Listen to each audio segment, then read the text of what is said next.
So I'm going to be reading from this book. It's called Black Slave Owners, Free Black Slave Masters in South Carolina, 1790, 1860 by Larry Kroger. So I bought the Kindle version so I can have access to the whole book.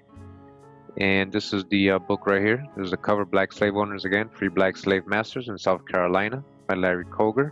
It says here in the foreword, in South Carolina, free Negro masters were similar to white slave owners. Both exploited the labor of slaves with a desire for profits. Continuing the introduction of the book, it says here, black slaveholding is a historical phenomenon which has not been fully explored by scholars. Graduate students of history are often surprised to learn that some free black owned slaves. Even historians are frequently skeptical until they discover the number of black masters and the number of slaves owned by them. All right, so even historians are surprised to find out there was actually people of color who owned slaves. There's still people trolling me, giving me comments like I'm making it all up. Like people of color could have never been a slave owner or a plantation owner, an owner basically of indentured servants. To many readers, slavery was an institution exclusively utilized by white slave owners. The fact that free blacks owned slaves has been lost in the annals of history. It has been lost in the annals of history. The fact, all right, this ain't people's opinions, this ain't make-believe. This is nobody adding a narrative. This is a fact that free blacks owned slaves, and it has been lost in the annals of history. Yet at one time or another, free black slave owners resided in every southern state which countenanced slavery, and even in northern states, all right, every southern state had what? In Louisiana, Maryland, South Carolina, and Virginia, free blacks owned more than 10,000 slaves, according to the federal census of 1830. And we saw that census, right? We got the book. Many of the black masters in the lower South were large planters who owned scores of slaves and planted large quantities of cotton, rice, and sugar cane. Again, black masters, so-called black masters. All right, and they had plantations, cotton, black masters, cotton plantations. In 1860, for example, Auguste Donato, a free-colored planter of St. Laundry Parish in Louisiana, all right? And I've done people's genealogy that their ancestors go back to the same place, and they also owned farms. And these were people of color as well. So again, we got this person, Auguste Donato, just like if you saw my video, Antoine Decuir, the Decuir family in Louisiana, free people of color who owned, a lot of slaves, and they lost it all. When the slaves got emancipated, they lost all their plantation.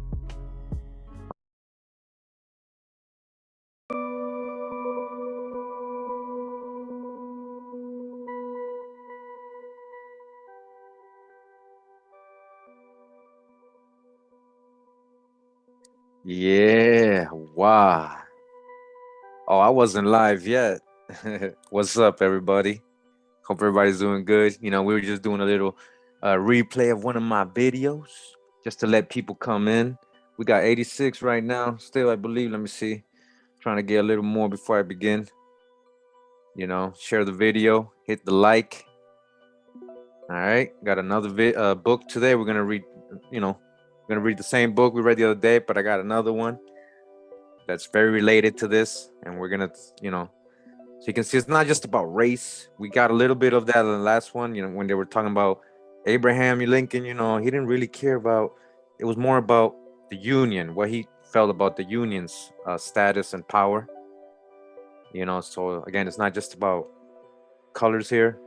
There was a lot of special interests involved, and shout out to everybody in the chat for coming today. Just, so again, if you didn't see part 1 of this presentation, make sure to catch that part 1 so you can understand the whole journey we're going to take on this series. All right, I'm going to try to break this down, the Civil War and all that. We're going to see what historical sources really say.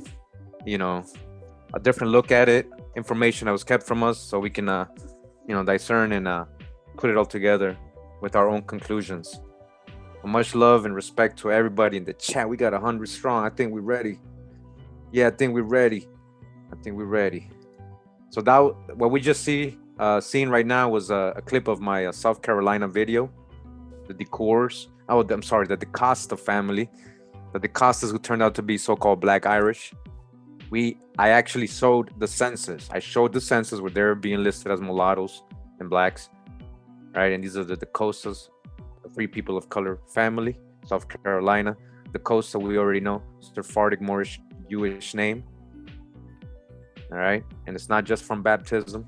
A lot of people trying to say, well, all these names got, Indians got baptized. All these names, no, not in every case. No, sorry, that's conjecture. All right, a lot of these families did marry into Indians, but you got to show me, your record that says they got baptized. They were an Indian that got baptized. Show me the baptized record. Other than that, it's just conjecture. And again, you got the Indian in you. That's wonderful. Nobody's denying any of that. And we're just trying to tell the whole story, not just part of it. We're just trying to tell the whole story, no matter, no feelings or emotions involved. We're gonna try to tell the whole story, and hopefully those real ones out there appreciate what I'm doing, and like to learn. Just go with truth and info over feelings and emotions. All right. So, let me just show you guys this. This is a video I'm going to be working on, So what is this? Hold on, let me show you guys. Let me zoom in again. So basically, this is the state of Louisiana's distinguished members of the convention and assemblies. Basically, their Congress or their state senators, or, whatever they called it, distinguished men. But these were the people in charge of Louisiana. O.J. Dunn, he was actually lieutenant governor of Louisiana. All right. As you can see, this is actually in here we go. This is in 1668, almost like 2 or 3 years after the so-called Civil War. So you got all these so-called, black men as, in charge. So what happened to all the so-called white people? They just I was like, oh, we'll let you guys just take over every seat, so are we supposed to assume that when they got freed, people of color got freed, they just they worked hard and they all became governors and all that, and senators and distinguished men, and not one white person survived, right? Maybe this guy Pinchback, but he's a little swarthy too. He's very swarthy, he's pretty swarthy. All right, so I'm going to do the genealogy of O.J. Dunn, a future video in my genealogical stories series I'm building for you guys. Does take a lot of time because there's a lot of hijack, when they try to add that whole descending of one slave who's a descendant of a prince and a king always, all right? So we know how to dodge the hijack with all this secret society talk. Yeah. And in that video I was playing earlier, I did mention the Decuirs, Louisiana family that I got, free people of color. They also were slave owners. All right. And I just wanted to go ahead and remind everybody, we've been on a long journey. Got a lot of videos. I'm getting asked a lot of questions that, I answered like maybe 3 years ago in a video, and the information is still relevant. Nobody's really talking about it yet still. All right. So there's a lot of different topics. I got a lot of different topics, a lot of very good information filled with sources, so you can verify yourself whether you want to believe in things or not. I'm not about beliefs, I'm not about beliefs and none of that. So, we try to go with the facts. If I do have a belief, I'll let you know this is my belief, this is my opinion, and we're getting I'm getting a lot of heat. I'm getting a lot of heat, not just from YouTube, but from people. It's okay, man. I'm not your enemy, man. I'm not your enemy. I'm don't kill the messenger just because I'm reading these books and stuff. And whether you want to consider them, sources or not, they're sources. over emotions and feelings and conjecture and opinions, I'm gonna go with sources, man, because I'm done with all that, talking, all the talking in the streets and in videos for 5 hours and in streets talking and this and that. All right, so I invite you again to take the journey with me. If you haven't, go back. A video at a day, a video a day. You never know. You might get through it. Hey, before I got on this, I binge watched 42 the Draw Radio. I had to, man. And I'm like, and I'm gonna go to his first video, and I'm gonna catch up, and then I'm just gonna watch them all. And it's still going on today. Still trying to catch up. A lot of good info from Drop Nation, that brother. So why can't it? If I could do it, anybody could, because I wanted to really learn and understand and overstand and discern, make my own conclusions. And here I am, and Hawa was great. The great spirit is great. All right, so yes, again, this is my channel. I invite you to go back. I got so many different topics, so many different topics, so many different things, dealing with mostly history, so if you're into that, go ahead and check it out. I want to move on to, let me see, the Decuir family. All right, let me see if we can go. Then other, but now from autumn of 1989. All right, so this is again from my video of Louisiana, the Decuir family. Just gonna get a little part of it real quick. Long after the enslavement of Native Americans, or so that part we was talking about the enslavement of Native America or American Indians or indigenous people of Louisiana. So again, I was just trying to let them know before we read what we're gonna read, that it's not just so-called whatever they're saying as slaves, Africans or they also got American Indians as so-called slaves. All right. So now we go into this part of the video just real quick, and let's just get this like it's the first time. Or a book, it says Louisiana History, the Journal of the Louisiana Historical Association. I'm reading from volume 30, number 4, from autumn of 1989, pages 345 to 364, if you'd like to follow up on that. And the article is called Antebellum Free Persons of Color in Post-Bellum Louisiana, all right, by Lauren Schresninger, University of North Carolina at Greensboro. All right, now it says here, it seems as if it were a dream. The arrival of the sheriff, the gathering of friends and neighbors, the high-pitched voice of the auctioneer, the shouts and greedy excitement of the bidders. But for Josephine Decuir, it was not a dream, but a harsh reality. Only a decade before, she and her husband, Antoine Decuir Jr., had been among the wealthiest free people of color. So what happened? So just a decade before, they were the wealthiest free people of color, right? There's Antoine Decuir Jr. and Josephine Decuir in the South, right? Not just in Louisiana, but in the South. They had owned more than 1,000 acres of fertile land along the river in Pointe-Coupé Parish, raised sugarcane, right? Sugarcane, corn, and rice, and produced wool and molasses. Their total estate, including real property, machinery, livestock, and 112 slaves. Yes, people of color, the Decuirs. Who are these Decuirs who have so much wealth? And the 112 slaves had been worth in excess of 150,000. We're talking about, what is this, 1800s? That's a lot of money today.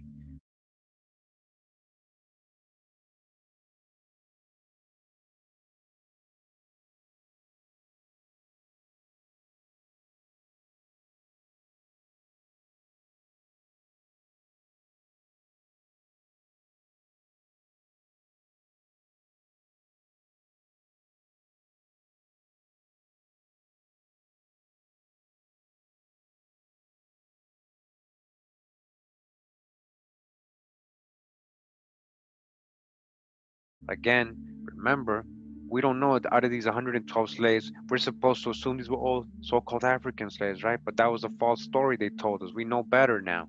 Indentured servants and aboriginals, Native Americans, American Indians, aboriginals and indentured servants, both black and white indentured servants from Europe and white. So these people of color could, in this 112 states, could include people of color, both Europeans, aboriginals, and pale-skinned Yes, people. yes, yes. I was muted, of course, like always.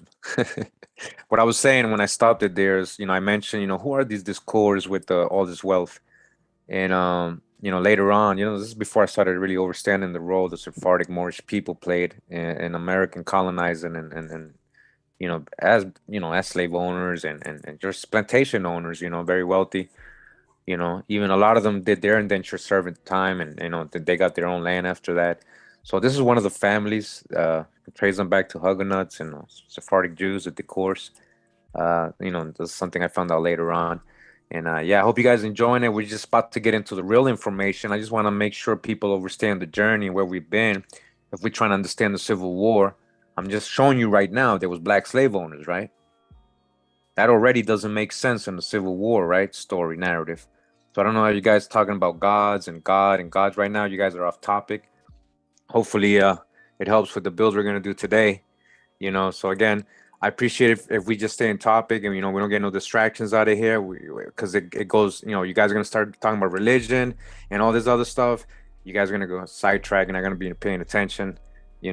So let's keep focused here. What is the main objects of the the video today? The untold story, the forgotten story of the Civil War. All right. So again, we're gonna continue. So basically, I'm not gonna continue with the Decuir video. I just wanted to show you guys there was, they had so much acres, 112 slaves, it says here, and what happened? They lost it all. When Abraham Lincoln, another so-called colored man, the president, right, emancipated people, ended their contract, an emancipation, right, an emancipation. Real quick, let's see. Let's see what we get. Etymology online. All right. Etymology online. Yeah. Shout out to the one hater, the dislike. We love you. Emancipation. Let's see what we get over here. All right. Well, yeah, in modern use, especially of the freeing of a minor from parental control, specifically in reference. Okay, so what are we saying? Emancipation, emancipate. All right, let's go to emancipate. Verb, set free from control. All right, past particle, emancipate, put a son out of paternity authority. Okay, well, that's in Roman law, freeing of a son. Okay, so this is freeing of a son, huh? So this is starting to sound different to me. Freeing of a son. So it was family? Are you saying it was family mostly? We already know a lot of these so-called slave owners were actually the husband, the dad. It was family. I shout out to Wanagi for putting out that video. I feel like putting that video on today. Might possibly Wanagi, So let's see. What else does it say? Declare someone free, give up one's authority over in Roman law. Is freeing of the son and the wife, legal authority of the pater to make his or her own way in the world, from assimilated out of the way, emancipare, deliver, transfer, or sell, from manusbum ownership, from manus hand, to take, emancipated. All right, let's go to emancipated. All right, let's see. It's freed from custom or social restraints. I could have sworn I saw a contract here once. They switching up the definitions, but either way, it doesn't say nothing about slavery. Now, if you're an indentured servant, you do have a contract, right? You have to abide by that contract 3 to 4, 7 years until you get your freedom dues. You signed it most of the time, a lot of times voluntarily, many times involuntary. They put Indians under that. They put, prisoners of war. All right. Okay, so the point is Lincoln is president. We got a black man as president, right? So-called black man. A black man as president. And we got so-called black slave owners. So right now, The Civil War ain't making sense, right? It's not making sense. We're gonna hit up this video. This is my William Ellison video. I'm showing in this part of the video this interview with this beautiful elder queen, and you know, she remembers. She has good memory. She's like, yeah, we had a plantation. Yeah, that was my dad. You know, oh, my granddad. Yeah, I was there. We were working in his plantation. That's family. All right. I know people always, when they're interviewing these people, they try to make turns. They try to turn things into like a, you know, slave narrative. You know, like, so who freed you? And was he half white? And was your mom the slave? And you know, so let's just hear what she's got to say real quick. Let's get that like it's the first time. In my video today. So again, if you like the video, go ahead and like it and subscribe if you like his content. I just want to play a part of this video. Listen to what she's going to say about her family history so you can know this is actual real stories. All right, so here we go. Hi, Granny. How you doing? I'm fine. How are you today? I'm doing good. Can you, I've always known you as Granny. Can you say your full name and how to spell it as well, please? My full name is Christine Garner. And where were you born? I was born in Ringo, Louisiana. Ringo, Louisiana. And is that near New Orleans? Oh, yeah, no, yeah, it's quite away from New Orleans. Okay, and do you know where your parents were born? Hey, pardon? Do you know where your parents were born? They were born in Ringo, Louisiana. What did they do for a living? Oh, they worked on a farm. They raised cotton, corn, peas, potatoes, all things like that. What we had to eat, we mostly had to raise it. Do you remember living on the farm? Well, sure, I remember living on the farm. Do you remember your grandparents? Yes, I remember my grandfather. I don't remember my grandmother. Do you remember his name? William Gibson. And what did he do? He's a farmer too on a plantation. So do they own their own? He owned his own plantation, his own place he lived on, and that's where he did his work from, like planting different things for to have to survive. I just remember him being a hard-working man, you know, raising his family and make sure that, you know, everything went well on the plantation. And he raised the same thing, peas and... Oh, peas, corns, and potatoes. Cotton. Cotton. Mm-hmm. Peas. Everything mostly we ate, we raised it. Was there any livestock as well, or was it just things that you grew? Beg pardon? Was there any livestock? Was there any cows as well? Oh, yeah, he owned cows and horses. He owned all of that. All right, so I just wanted to basically show you that this is a real story, just letting you know. She was raised on a farm. Her parents were farming. They were living off the land, and she remembers that her grandfather, you know, owned a plantation. It was his plantation. He didn't work for nobody. He wasn't a slave. He owned the plantation. She let you know straight up that he owned the plantation, a person of color, right? In Louisiana, you're gonna find many instances of this in Louisiana. And doing genealogy with a lot of people, we found this to be very true, and not just in Louisiana, but all over the U.S. All right, real quick, just wanted to show you this book as well. All right. So that's from this video. Again, this is the William Ellison video I did. Let me just see if I can get to a certain part right here.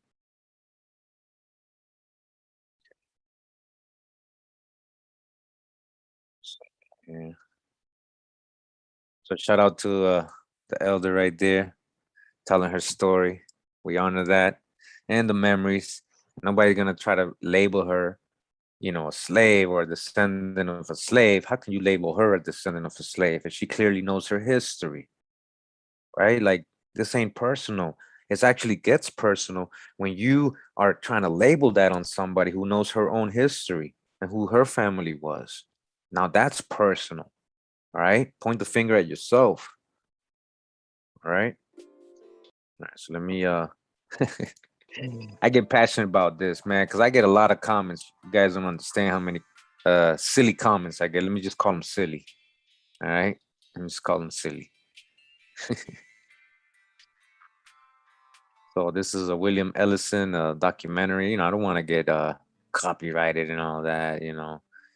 So that's a genealogy. We did his genealogy, and he was actually owned by his dad. It was his dad. It wasn't no slave master, and he wasn't even in a farm working in the fields. He was actually just apprentice for a couple of years. He was apprenticed to take over the family business of gin making. He was one of the biggest gin producers in the South. William Ellison was very wealthy, one of the biggest slave owners in the South, so-called black man. And you know, we got the records, the census. You know, we proved it. You know, people say I copied their video. People say I copied their video. Please, please, you tell me if the video is the same as my video. You know, you know, I honor that you made it a video like this too. I mean, I didn't know. I don't watch you, man. I don't know. I'm not following you. You know, I'm not copying you, man. And I got so many other videos that you never have done. So what about all the rest? How could I be copying all your videos? All right. So as it says here, around 1802, Ellison apprenticed April to William McCride. So he apprenticed his son to this other guy, apprentice, a gin maker in Winsboro. All right. He was never a slave. He was an apprentice. That was his dad. All right. They lied. If the records were never found in this basement, then they would have made this guy a so-called white person through history. They would have told us this was just another white slave master. But because they found, I mean, that's in the documentary that the people are telling, that they found these letters in the basement of this house where was the plantation, and it proved that he was a colored man. It was a colored man, all right? And he was a slave owner, all right? So this is the video, and I just want to show.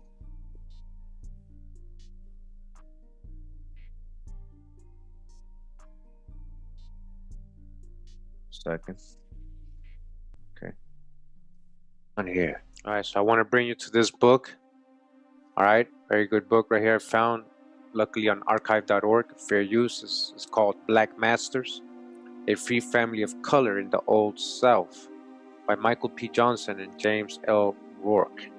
Now remember, this book is actually like the main source for this person's story. All right.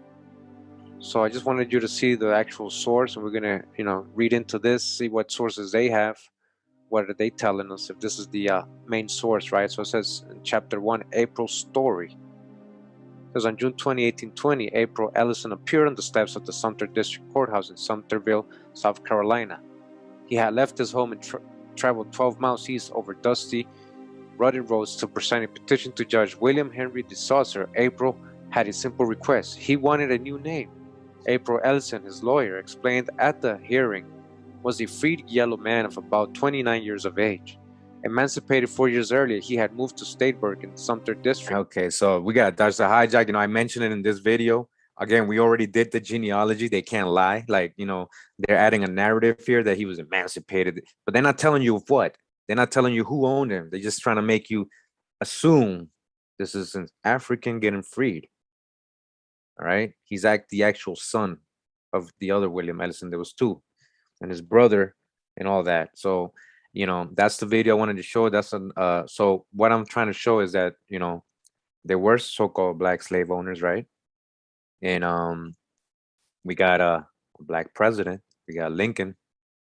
You know, so like what I'm saying again, it's Civil War is not making sense. All right. Shout out to Wanagi. You know, like, subscribe. What I already had. Oh yeah, I'm not signed into this browser. That's why. But I'm already liked and subscribed. Make sure you do it. All right. And you know, again, this is Wanagi. He uploaded this video. Great interview. It says here with Lucy Allen, and it's about the term freedman, right? So let's get her version of the term freedman and what it really, you know, for her, what it means for her, not what we assume it just means, you know, or what they want us to just think it means, like, you know, certain people from another continent getting freed from so-called slavery of a white master, you know, totally off on this case, right? So let's get it like it's the first time. Shout out to Wanagi. Like and share his video, subscribe to his channel, my Catawba brother. Let's go. So Again, just I wanna emphasize something before I play this. So the guy's gonna start with the lady, I forget who's interviewing her, and they're going right away with a slave, narrative. And that's how they're asking her the questions. And right away, when the first question hits her and she hears that word African, watch her face. Watch what she does. She rolls her eyes up. She's like, oh no, here we go again. Let me explain this. All right. So check it out. We're gonna pause it, maybe pause it a couple times just to let comment on what she's saying. All right, let's get it. Good looking out, Wanagi. And for clarification, will you tell us, besides the fact that freedmen were designated as such because of the color of their skin, what is the history around that word? Maybe what you can do is just tell us about the enslavement of Africans by the Cherokees when the enslavement began, way back when, in the 1800s or 1700s or whenever it began, and when did it end, and how did this whole freedmen issue come about? Well, now, I really can't tell you all about it, but I've looked, and around the time of the Civil War, okay, they were all living together, but this great-great-grandfather, okay, he had supposed to have about 103 slaves, but your great-great-grandfather. Great-great-grandfather, yes. Second grade. Okay. Great. But what I'm seeing and what the parents told me, these were not slaves. This was his family. Okay, these were not slaves. This was his family. All right. So don't be asking the question with that narrative, because these were her family. These were her family. She's gonna explain everything. All right. And now we'll address Lisa soon. We're about to address Lisa. Don't worry, Lisa. But when they come to question them, they numbered them as slaves. Okay, then he moved them up to up around Kansas to get away from the war. And that's where my grandfather was born, up in Mapleton, Kansas. And then after the war, they came back to Oklahoma. So they did not want to clearly integrate themselves into that whole Southern way of living pertaining to slavery. Is that what you're saying? I have seen a few records where my great-great-grandmother was a slave of Joe Morton, and this is my great-grandfather's daddy. I see. So she just said she saw a record of her great-grandmother who was enslaved by her husband's daddy. Now, what is your husband's daddy called normally? A father-in-law, right? That's family, father-in-law. So now when I read earlier, emancipated from father to son, it's starting to make sense to me. William Ellison, all right? Father to son, Abraham Lincoln, Benjamin Franklin. Do the research. It was their own parents. They ran away from their own parents. All right, so she's like, is that what you're saying? No, that was not what she was saying. You're not paying attention. All right, so yeah, she found a slave record. That didn't mean, this is very important, just because you find a slave schedule, she's about to explain something deep right here.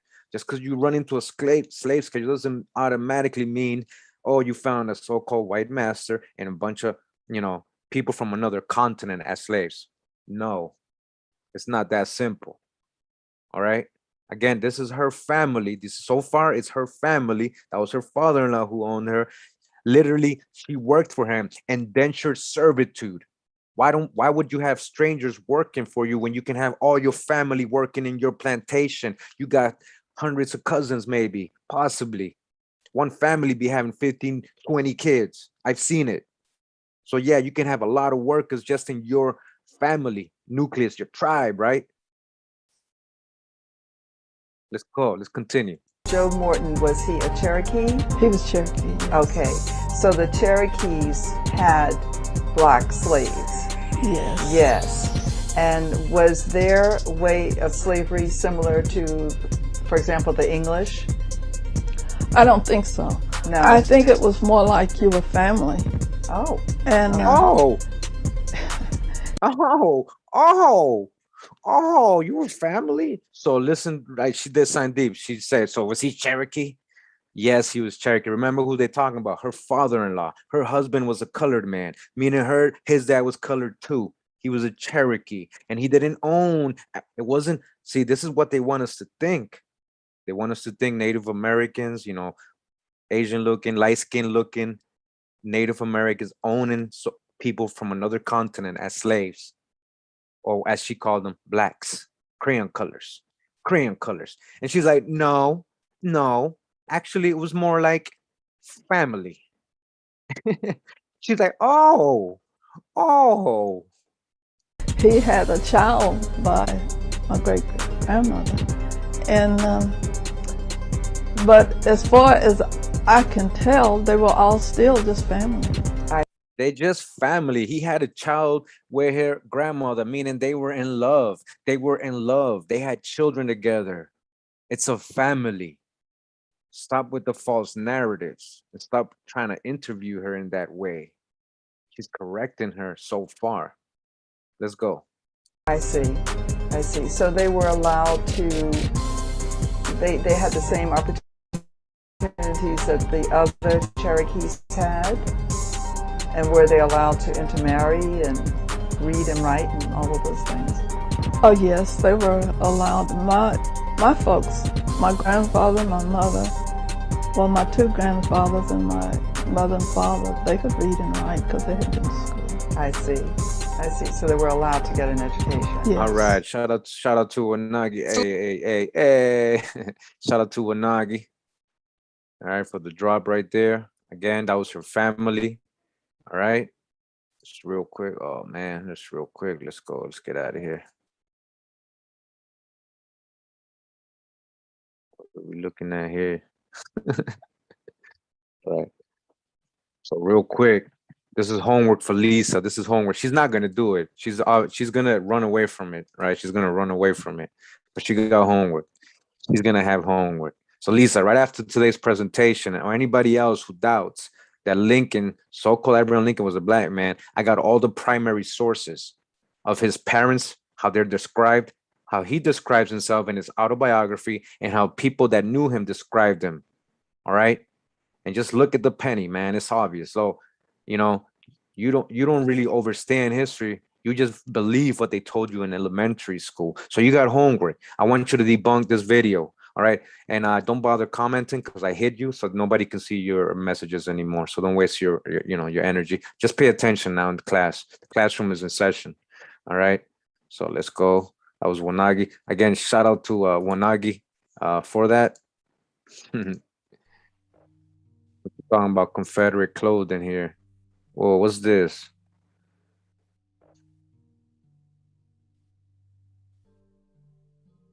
It says here, sons of Confederate veterans protest Fort Myers' decision to send General Lee bust to a museum. Wait a minute. Kurimeo, that's a so-called black man. Why is he holding the Confederate flag? And why does it say he's a son of a Confederate veteran? Oh, wait, you didn't know there was black Confederate soldiers, huh?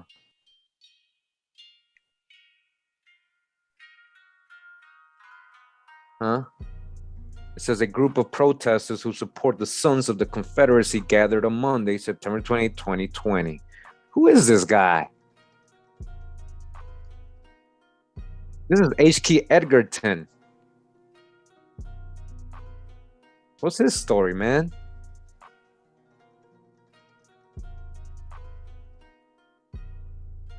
Oh, yeah. Everything that's in the dark must come out to light. Eventually, everything comes out to light. SouthernHeritageForward1.com. Learn the truth of our shared Southern heritage.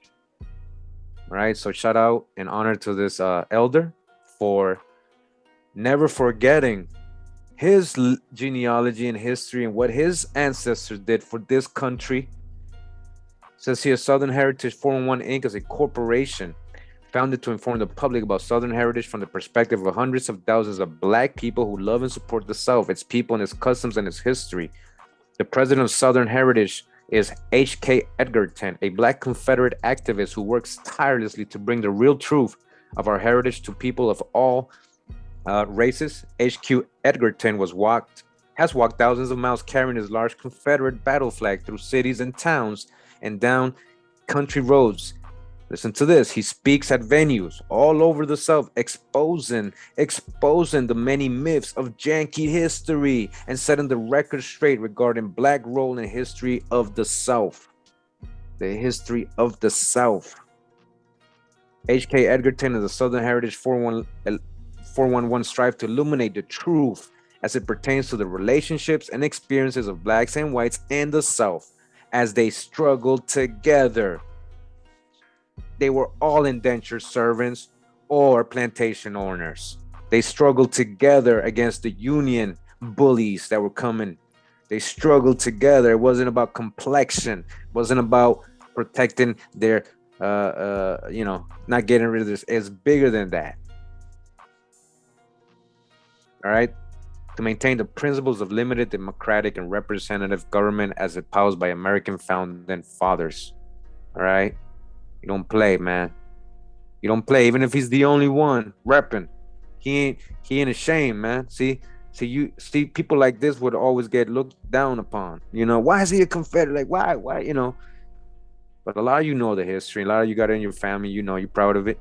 He's very proud of it, and that's just a part of history that gets neglected. A very part of history that gets neglected. All right.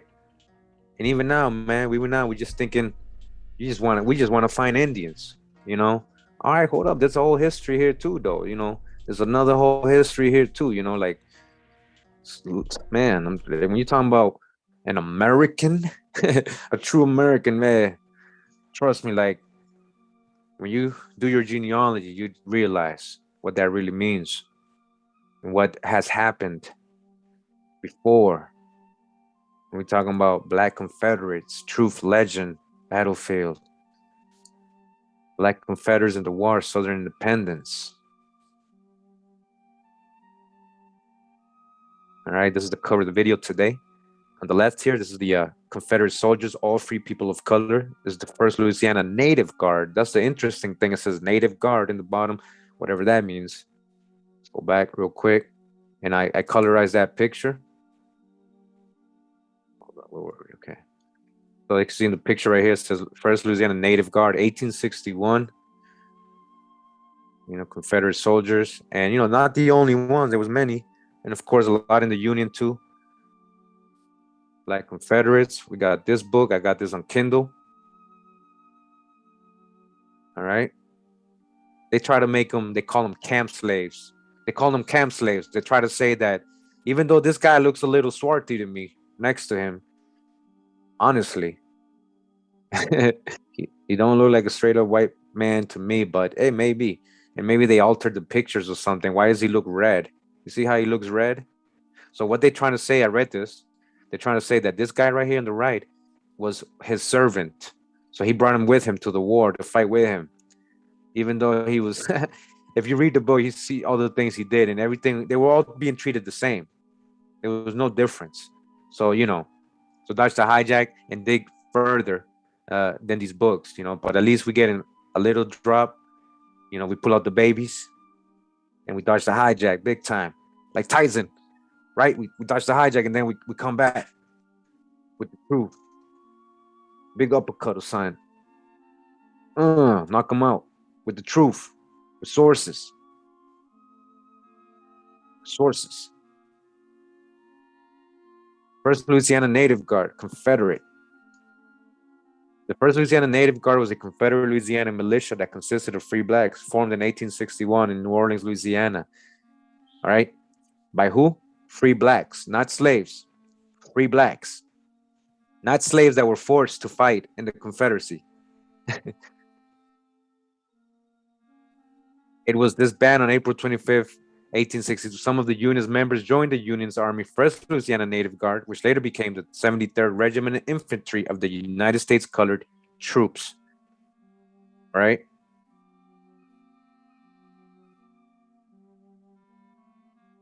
It says here, in response to the governor's request, a committee of 10 prominent New Orleans free blacks, prominent, not slaves, free, not slaves, free, prominent, so-called blacks, right, called a meeting at the Catholic Institute on April 22nd. Hey, let's have a meeting. We already saw, right? Let's go back in case you guys don't remember. Hold up. In case you guys don't remember. All right, that was, there we go. Louisiana's Congress and stuff, all right? All Swarthy, 1868. Let's go back, hold up. Right? These are all Republicans and most likely Confederates too. Well, or were Confederates. Supposed to be over by now. Constitution of Louisiana, look at that. Lieutenant Governor O.J. Dunn, who was a Freemason as well. We got a future video on you, Mr. Dunn. You know, Dunn's an Irish name. It's an Irish surname, and the Dunns were Black Irish. We're going to prove all this, man. Dunn's River Falls, Jamaica. Dunn's River Falls. You think that was owned by people, pale skin complexion, you know? Black Irish. How do I know? Because it's in my wife's genealogy. She's from Jamaica. She told me the story that they had about their family owning Dunn's River Falls and how he lost it because he was a drunk and he lost it. Not because white people took it, because he got drunk and he lost it. I was like, wow, that sounds interesting. So then guess what? When I was doing her genealogy, looking for certain people, I found the actual owners, and this whole story came up, how it was owned by these Irish brothers. And then they lost it with some bad business deals or gambling and alcohol. It explained everything she said. She couldn't believe it. She couldn't believe I was confirming her oral history. All right? Yeah, you got to embrace all your lines. Yeah, Arawak, Carib, you know, Taino. But then there's another bloodline there that they told you was so-called African. There's another bloodline there, and it wasn't African. Irie, man. Irie. Yeah, Irie. Irie. Irie. Ireland. Irie. Ireland. Ireland. Yeah, Ireland. Yes, man. Yes, man. Yeah, man. Yay. Yeah. Oh, we got a future video on that. We got a future video. That's another video I'm doing about Jamaica, and it's Black Irish, Black Scot ancestry. I hope you guys are going to enjoy that one. All right. Let me go back here. So again, we got 10 prominent New Orleans free blacks starting a Confederate troop, how do you say that? Regiment.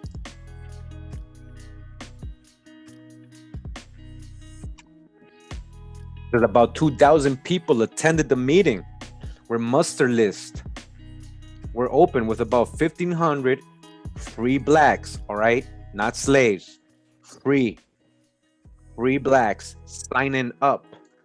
Nobody forced them, signing up. Why would they do that? Why would they be fighting to enslave their people even more, for longer, forever? Why would they be doing that? Again, Civil War don't make sense when you really study it, when you really research. You get over feelings and emotions and opinions and conjecture and cognitive dissonance. Break the spell, my people. Break the spell. Governor Moore accepted the services of these men as part of the state's militia.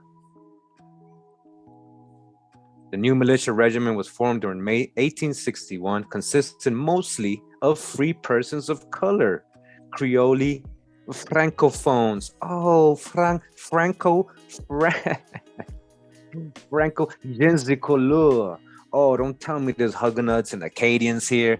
Oh man, yeah, Sephardic Jews, Moorish people. Yeah, what you talking about when you say Creole, Francophones? Huh?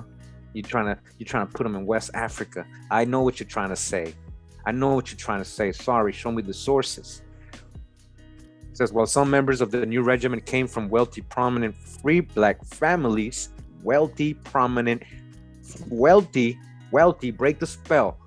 Stop thinking slave equals black. Stop. Break the spell. If Black lives really matter to you, this should really matter to you. All right? This should really matter to you. If that's what it really is. If you really care, this is the real one. I'm not talking about no fake marches on TV, organized, funded stuff on TV and the news broadcasts for you guys as entertainment and doctrine. Break out of all that. Turn off the TV. Stop watching the news. I did that years ago. And look what happened to me. I got my mind on other things, real stuff. Break out of that. A majority of the men were clerks, artisans, and skilled laborers. All right. Guess what? We got sources for that one, right? We got sources for that one. Let's see what it says. And as bringing us to New York Times. All right. Yeah, they were free. The part where they're trying to link people like this as West Africans. See these West Africans, they're trying to link them. Where's the source for that? Show me the source. I don't see a number here. Where's the number? Where's the footnote? Oh, but they were free. They were clerks, artisans, skilled laborers. That has a source. Oh, and then guess what? Guess what? New York Times took it out. Let me show you what it was saying. It says, the free men of color. This is from 2012 by Terry L. Jones. They go to war. The free men of color go to war. NewYorkTimes.com. They took it out. All right, they took it out. I bet you we can find it. We'll get it in the next video, part 3. Don't worry. All right, so I just wanted to read this. You guys can see this is not, this is them right here, the 1st Louisiana Native Guard guarding. So you see how they say Native Guard with parentheses, right? Native Guard. What do you mean by that, Native Guard, huh? Huh? Why ain't you telling us, right? So you see who's in the pictures, right? All colored people. Confederates, right? Black Confederates is a term often used to describe both enslaved and free, so-called, right? I'm not even Americans who filled a number of different positions in support of the Confederate States of America during the American Civil War. All right, most often this assistance was coerced rather than offered. All right, we didn't. Okay, so look, show me the source for that, right? We already got a real source, and we already know that these people were free. They're from wealthy. This is like Wikipedia, but if you want me to do a video on the 1st Louisiana Native Guard, you know I'm going to do it. You know I'm going to do it and what I'm going to find, right? You know what I'm going to find when I do it, right? It's going to prove what we're reading here. I wouldn't even be reading it right now. I don't deal with opinions and beliefs. We deal with facts. The diaries left behind by Confederate soldiers. This is the Smithsonian Magazine. The diaries left behind by Confederate soldiers reveal the true role of enslaved labor at Gettysburg. All right, so again, they're going to try to say these were emancipated or forced slave, but what I'm trying to show you is they were on both sides, and a lot of them volunteered. They weren't teaching me this in school either, man. All right? They weren't teaching nobody this in school.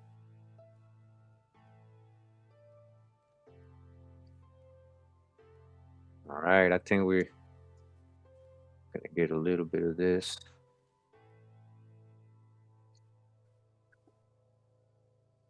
All right.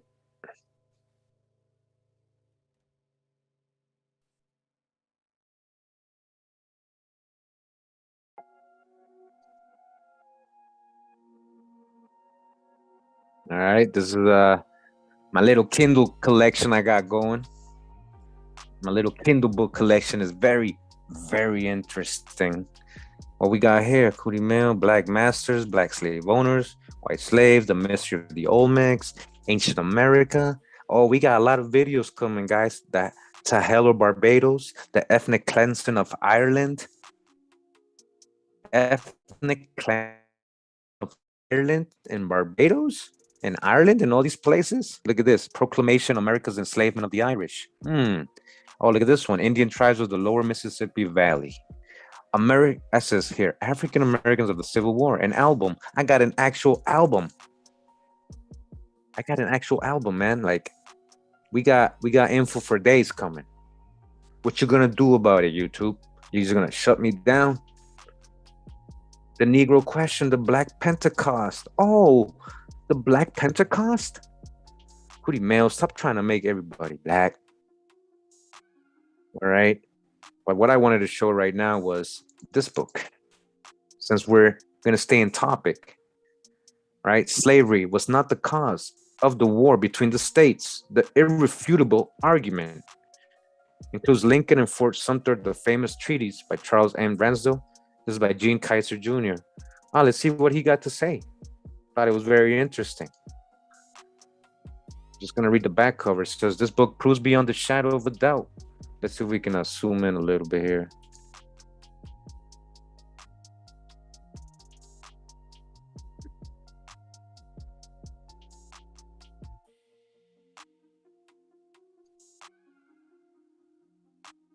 All right, come on, Kindle. All right, Kindle ain't helping us right now.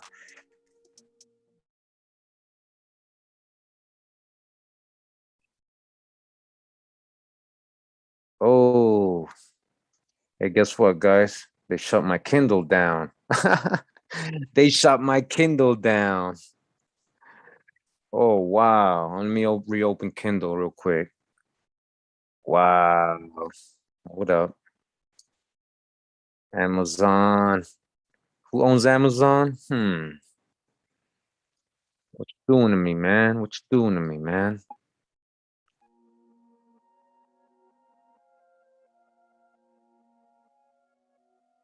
Get out of here now.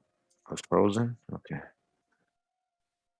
Hold on. They actually literally took down the whole app. That's never happened to me. I've had Kindle for a while. I've never seen it close like that on my Mac, honestly. It says here, this book proves beyond the shadow of a doubt that the North did not go to war to free the slaves or end slavery. All right? Fair use. This is for educational purposes. Don't shut us down, YouTube. We're not being offensive. We're just reading books. The North went to war because it faced economic annihilation and a Southern competitor that controlled the most demanded commodity on earth, cotton. It was about money, all right, and control, competition, economic. The North's economy was based mostly on manufacturing for the South and shipping Southern cotton around the world. So now picture this, right? We're talking about a lot of these people, again, like William Ellison, all these people were cotton farmers. They were making a lot of money shipping around the world. Somebody was getting jealous or fearful of the power they would gain. Again, who was a lot of these people? We saw the beginning of this video, right? A lot of them were so-called black people, right? They had plantations, right? All right, so it was really was it about freeing the people? When, again, Mr. Abraham Lincoln was a colored man? Was it really about how was he freeing president if all so-called colored people were enslaved? The North's economy was based mostly on manufacturing for the South. Here we go. Cotton alone was 60% of U.S. exports in 1860. 60%. Now, I know all you guys there that know about what the significance about that number, 60% of the economy. Come on. Of the U.S., who controlled it? People in the South. And who was over there? Where you guys from? Let me know. Where you guys from? You from the South? You got family from the South, have plantations and farms? When the South ceded, the Northern economy began a dramatic collapse. And by wartime, there was hundreds of thousands of hungry, unemployed Northerners in the street. And the tocsin of war sounded. Economically ignorant Northern leaders then passed the astronomical moral tariff that threatened to destroy the Northern shipping industry by rerouting trade away from the high tariff North and into the low tariff South. The moral tariff was like pumping gasoline into an already raging fire. Abraham Lincoln was the first sectional president in American history. He was president of the North, and the North was clamoring for war. He saw an opportunity to start it without appearing to be the aggressor. He saw an opportunity to start it without appearing to be the aggressor. So he took it. Thus, he started a war that killed 800,000 men and wounded 1 million. The idea that the good North was so outraged over slavery that they marched armies into the South to free the slaves is an absurdity. of biblical proportions, and this book proves it.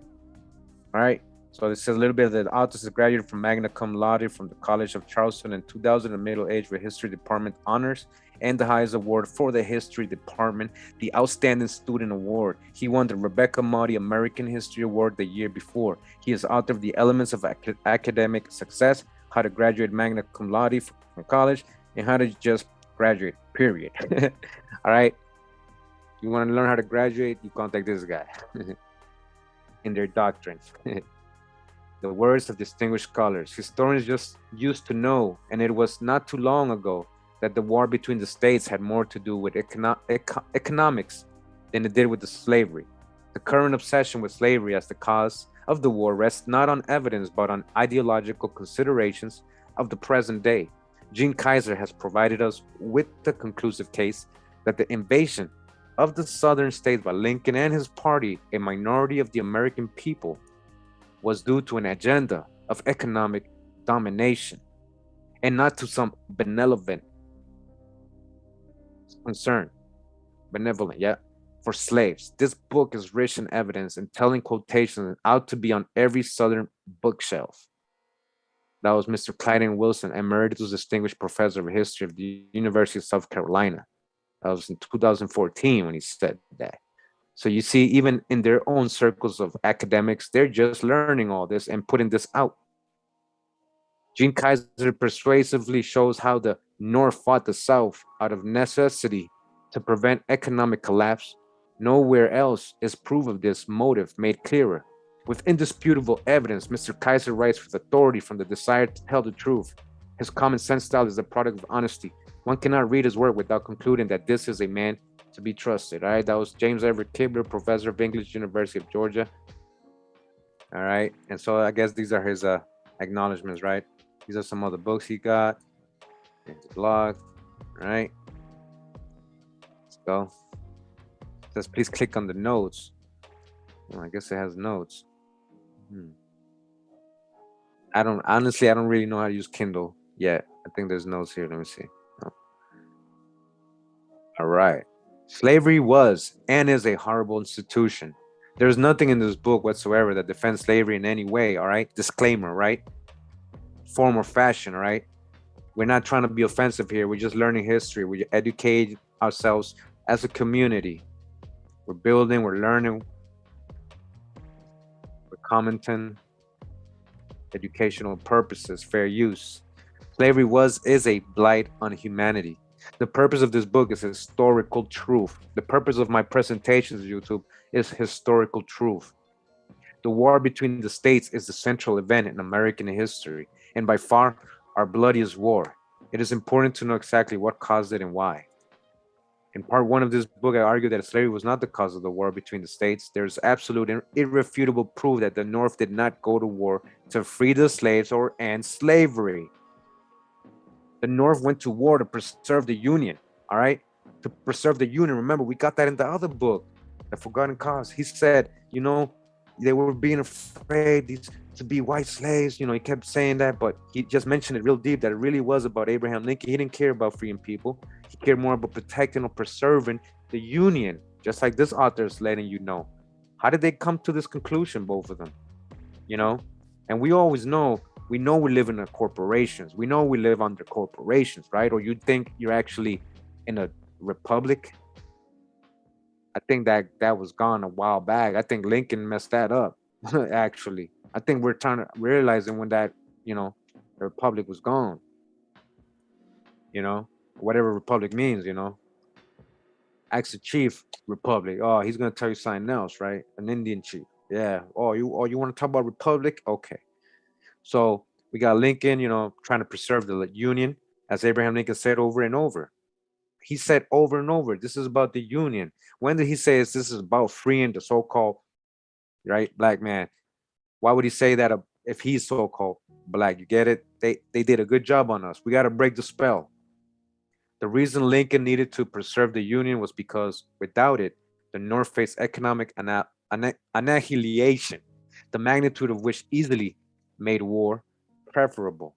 Economic problems multiplied geometrically geometrically by the time Lincoln was inaugurated on March 4th, 1861. There was gloom, despair, and panic in the North, with thousands of business failures, hundreds of thousands of people out of work, serious trouble with the stock market, threatened runs on banks, and northern ship captains heading south because of the South's low tariff. There was no talk whatsoever of ending slavery. There was never really any talk of ending specifically slavery. See, that's what they told us when they were telling us what these people were trying to say. They changed the narrative to us in textbooks. Let's tell the story this way. Let's just say they were freeing slaves. All right? Again, we're going to break down the real cause of this, and we're also going to get into the American Revolution. We're going to get to the Confederate, the Congress of Confederation, you know, the presidents before Washington. We're just getting started here, family. You know, I could have jumped into all that stuff right away, but I wanted to do it step by step. We got to be able to like uncover the layers. You know, there's a lot of layers of oppression and lies and suppression. You know, we got to peel each layer, right? So we're going to, you know, this is the best way I can, you know, even present it for me, just to, so it can make sense, you know, later on. So we can go back to these videos just like I did earlier by going back to my previous videos, you know, take down the notes. What are we learning so far? Is it starting to make sense? Is, you know, putting all your logic and the history and the information together. You know, this book makes so much sense right now. This book, to me, reading it, I haven't read this book. I swear. I have all these books, I haven't read them. I haven't even read them because I want to read them with you. I want to read them with you. I don't know what's in this book. I just saw the cover and the back and I'm like, wow, that's what I was thinking already. Let me find out I was right. Let me find out because we already know Lincoln's the colored man, so it don't make sense. We know there was black slave owners, so it don't make sense. And we know there was white servitude. How many videos on white servitude do I have? All right, again, this is for educational purposes only. Nobody's being offensive, YouTube. We're just learning and building, fair use, reading a book. By the time Lincoln was inaugurated, there was gloom, despair, and panic in the North with thousands of business failures, hundreds of thousands of people out of work, serious trouble with the stock market threatening runs on bank, the northern ship captains heading, all right? So things was going bad, right? There were guarantees galore of preserving slavery forever. Just use common sense. Oh, hold on, did I skip? Okay, so there was, I skipped that part. I just want to remind everybody, there was no talk whatsoever of ending slavery, just the opposite. They were actually talking about keeping it, guaranteeing or preserving slavery forever, or indentured servitude. And you know what? We're still under indenture. Just use common sense. If your house is on fire, you don't care about your neighbor's barking dog or anything your neighbor is doing. You have to put out the fire or lose your house. It's just that simple. The North's economic house caught fire in the winter of 1860 to 61 when the first 7 southern states seceded. The North quickly discovered that manufacturing and shipping for the South were the source of most of its employment, wealth, and power. Cotton alone was 60% of U.S. exports in 1860. Without the South, the North was headed for bankruptcy. By the spring of 1861, the North's house was a raging inferno. The latest death statistics for the war between the states have raised it from 620,000 to between 650,000 and 850,000. These are the widely accepted statistics of historian J. David Hacker of Binghamton University. He splits the difference and uses 750,000. I believe it was on the higher end of his range, so use 800,000 in this book. The wounded usually end up statistically as a multiple of deaths. For example, in World War II, we lost 405,399 and had 670,846 wounded, which is 1.65. Sometimes the multiplier is higher, sometimes lower, and I realized that a higher percentage died of disease in the war between the states, but the number of wounded would still be astronomical. Well over 1 million to add to the 800,000 dead. All right, so he's saying it was a lot of people that died, all right? If the soldiers of World War II were killed at the same rate as the war between the states, we would have lost 3,800,000 instead of 405,399. And we would have had 6,385,500 wounded instead of 670,846. That the South, with 1/4 the white population of the North, did not hesitate to fight for its rights and liberty says everything about the courage of the Southerners and their desire for independence, especially when one considers the other huge advantages of the North. So who's really trying to fight for their freedom or their right? It just really seems like everything's starting to flip, how they wrote, the Union as the good guys, like what really was good about them other than their personal business interests that they had in this. It was just war. War is war, right? In weapon manufacturing, perhaps 100 to 1 or even more. Merchant shipping, merchants. Who were the merchants? Merchant shipping, a standing army, a substantial navy with fleets of warships. There were 19 marine engine factories in the North, but none in the South, and a functioning government with access to the unlimited immigration of the world's wretched refuge. All right, they didn't want all the undesirables from Europe. What were they doing? They were bringing them here, right? The world's refuge with which to feed Union armies. All right, you see that? They were bringing them in to help them fight in the Union against the Confederates. Indentured servants, people they didn't want all over the world. The war between the states was a completely unnecessary war. But we know if you really get to the specifics, we'll see who really was they bringing. We got the records. They were bringing a lot of Europeans for that. Historians know that the Crittenden Compromise, late 1860, would almost certainly have prevented the war. It was based on the old Missouri Compromise line that had worked well for 30 years. Slavery had been prohibited north of the line and allowed south of it. The Crittenden Compromise had widespread support, north and south, from good men trying to prevent war. But Abraham Lincoln shot it down. All right? He shut it down. Lincoln had political allies to pay back, so he would not compromise on slavery in the West. We had no problem with slavery where it existed. He just didn't want it extended. So he supported the Corwin Amendment, which left Black people in slavery forever, even beyond the reach of Congress, where slavery already existed. The defeat of the Crittenden Compromise at the behest of the partisan. Lincoln, this Kindle thing. Lincoln is a major tragedy of world history, and more bitterly so because slavery was not extended into the West. There were few slaves in the West after being open to slavery for 10 years. Esteemed historian David M. Porter writes that the Crittenden Compromise had widespread support from Southerners as prominent as Robert Toombs, as well as strong support in the North and West. And if these conclusions are valid, as the preponderance of evidence indicates it means that when Lincoln moved to defeat compromise, he did not move as the champion of democracy, but as a partisan leader. Potter's choice of world is far too kind. Abraham Lincoln was the first sectional president in American history. The loser in the next 5 presidential elections got more popular votes than Lincoln. Of the total 4,682,069 votes cast in 1860, Lincoln received 1,866,452, which is 39.9%. The 18 states voting for him were all above the Mason-Dixon line. He received no electoral votes. In 15 of the 33 states, his name was not even on the ballot in 10 southern states. Lincoln's opponents together totaled 2,815,617, which was almost 1 million votes more than he got.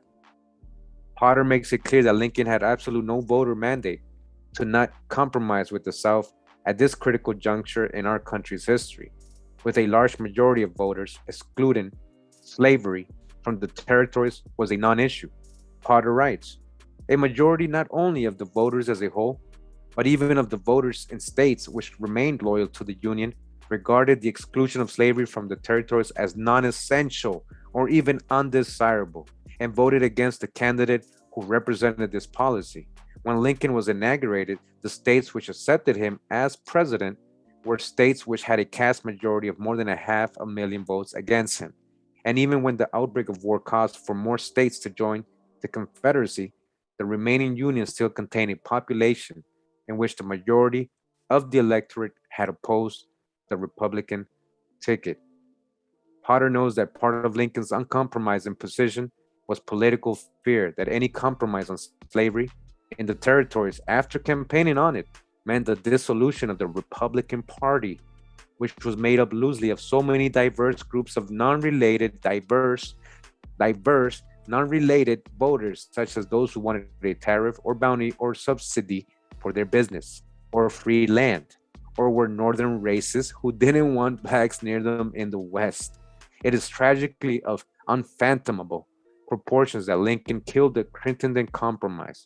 The Crittenden Compromise would have prevented the war and 800,000 deaths and over 1 million wounded, and would have given the country time to work on ending slavery.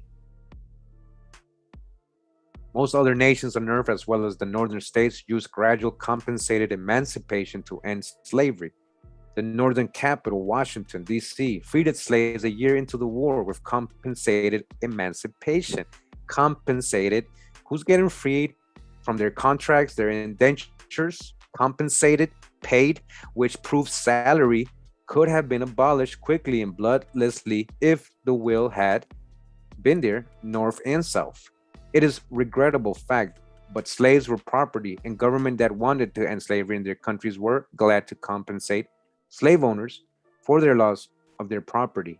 It is not just racial either. It ain't just racial either. One of the largest slave owners in South Carolina was William Ellison. Who's Ellison, guys? He's just a famous cotton gin maker in Sumter County who was black. Remember, we just read that, right? We know who he was. It's not just racial either, right? Thanks, author. We appreciate that fact. There were a lot of black slave owners, and I'm sure they would want to be compensated. Yeah, like the Decuirs. The Decuirs didn't get compensated. They lost everything. She lost everything. She got like $25,000 for her like land who was worth so much. They had so much money. They were, probably shipping cotton out so much. What they gave her was nothing. Along with the whites, gradual compensated emancipation was Lincoln's strong belief and desire as well, as he stated in the preliminary Emancipation Proclamation with respect to the Union slave states. Lincoln talked and wrote about gradual compensated emancipation at many other times and places as well. But ending slavery was not the goal of the Republican Party in 1856 and 1860. Taking over the government so they could rule the country for their own benefit and aggrandizement was their goal. That was it. The South, the Confederate people, the Republicans had too much power and money. George Washington had warned that sectional political parties would destroy the country, but Wendell Phillips proudly proclaimed that the Republican Party is the first sectional party in American history and is the party of the North pledged against the South. For the entire decade of the 1850s, Republicans used the most virulent hatred against the South to rally their votes. Republicans celebrated John Brown's terrorism and murder of Southerners, and Republicans endorsed Hinton's Helpers, the Impending Crisis of the South, as a campaign document, Helpers' book. Urged class agitation against slavery, or failing that, the violent overthrow of the slave system by poor whites. Helper concluded that slaves would join with non-slaveholders because the Negroes, in 9 cases out of 10, would be delighted with the opportunity to cut their master's throat. Now, remember, we're going with the whole people out of another continent coming here and being enslaved only, right? And by people of another complexion than theirs, But again, he just admitted, he just told us there was many black slave owners, and he's just quoting somebody at that time. William H. Seward, soon to be Lincoln's Secretary of State, said, "I have read The Impending Crisis of the South with great attention. It seems to me a work of great merit, rich yet accurate in statistical information and logical and analysis." Lincoln's predecessor, President James Buchanan, in an article he wrote entitled "Republican Fanatism as a Cause of the Civil War," said the impending crisis became at once an authoritative exposition of the principles of the Republican Party. The original, as well as a compendium, were circulated by hundreds of thousands, north, south, east, and west. Southerners would have been crazy not to secede from a country now ruled by a party that called for their throats to be cut. And that's why the South seceded. All right, they just explained it. They didn't succeed because they wanted to keep their out of people from another continent as slaves, right? Republicans were not a great political movement trying to solve the difficult slavery issue with goodwill. Most people in the North, 95 to 98%, according to historians Lee Benson and Gavin Wright, were not abolitionists. They did not care about freeing the slaves who would then come north and be job competition. Oh, that's something very logical right there. Wait, so you freed all these people in the South, they're going to go to the North and look for jobs. More competition. And remember in the last book we read in the part 1, how he was saying how the merchants, the Southern and Northern merchants, had beef with the abolitionists because the abolitionists were just trying to hurt their business. It wasn't about really freeing the slaves, right? And a lot of them weren't abolitionists, like it says here. Not everybody really cared about freeing people or were abolitionists. They made us picture that. They painted that. That's what I'm trying to say. They painted that picture in our head. Everybody in the North is so good, and no, the North had so-called slaves too, and indentured servants and Indian slavery. Yes, they did not care about freeing the slaves who would then come to the North and be job competition. No Republican could be elected in the North on the platform of directly ending slavery, but they could agitate on slavery in the West with good results. It was a hot political issue driven as much by rallying votes. Vote Republican. Vote yourself a farm. Vote yourself a tariff, as it was by Northern racism. Lincoln himself stated in the Lincoln-Douglas debates that the West was to be reserved for white people from all over the earth. That really what he said. The West was important in the presidential campaign of 1856 and 1860 because the North needed the West for its surplus population. Is he literally saying let's put the white people over there in the West? That's what I'm taking from this. He's a colored man. Most of the colonists we already know, right? Jews and Muslims in British colonial America, who were they? These are people of color. Remember, we got the Virginia videos, Virginia colonial soldiers. The majority of people were colored. So who's in the East Coast, right? Who's setting up the 13 colonies, the southern plantations and all this, the Pilgrims and all that? Who's all these people? The French, the Acadians. Who's all these people? So now he's saying in the 1850s, we got to set up the West for the white people, for the surplus population. What's surplus population all of a sudden? As both Horace Greeley and Lincoln stated, go west, young man, said Horace Greeley. Lincoln added that he wanted those white Northerners and immigrants to reach the West with Northern institutions in place, which meant no blacks allowed. Period. Neither slaves nor free blacks were welcome in Lincoln's West. So they're trying to separate people here by complexion. Slavery in the West was a bogus issue anyway. As stated earlier, slavery was not going beyond the Mississippi River, and they all knew it. Republican James G. Blaine said that slavery in the West was related to an imaginary Negro in an impossible place. All right, quotes, fair use. Lincoln scholar Richard N. Curran writes that Lincoln and his fellow Republicans, in insisting that Congress must prohibit slavery in the West, sorry about that, I lost. We're dealing with political phantoms. He points out that Congress approved the organization of territorial government for Colorado, Nevada, and Dakota, without a prohibition of slavery because they did not think it was necessary. Hold on, guys. I got to request a manual review. They're saying my video is not suitable already. Let me just do that manual review thing. All right. Re-review it, YouTube. What do you mean it's not suitable? It's not suitable to learn history? What are you talking about? We're reading books. All right. We got that done. Sorry about that, guys.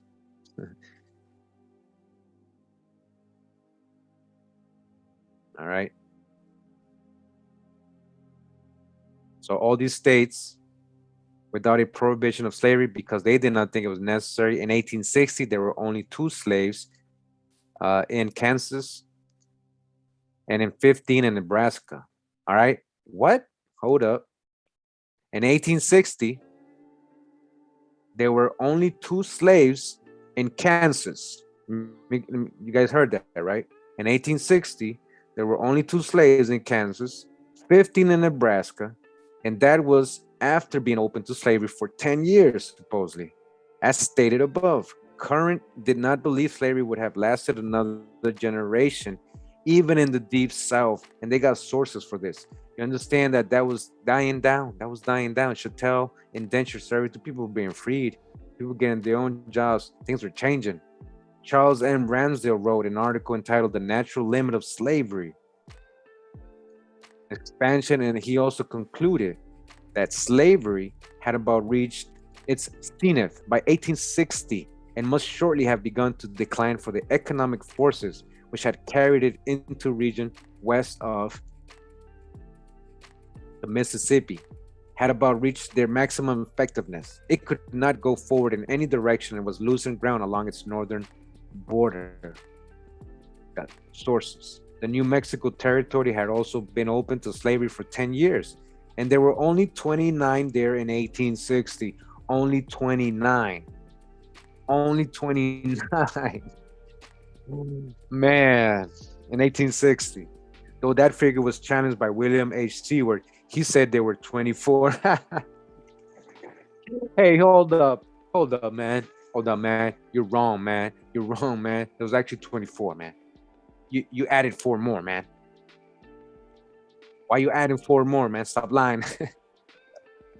Man, this is funny. I can't, sometimes I want to like punch the computer and stuff, The computer, not people, the computer, YouTube. My computer.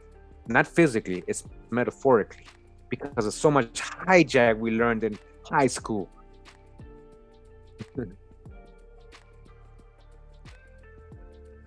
So again, we got sources for all this. 1861, the Louisiana First Guard, right? Remember 1861? And they were all free blacks, so-called free blacks, prominent, wealthy. You see, there was not really that many so-called slaves. It is a great irony that Northern anti-slavery was mostly economic or racist.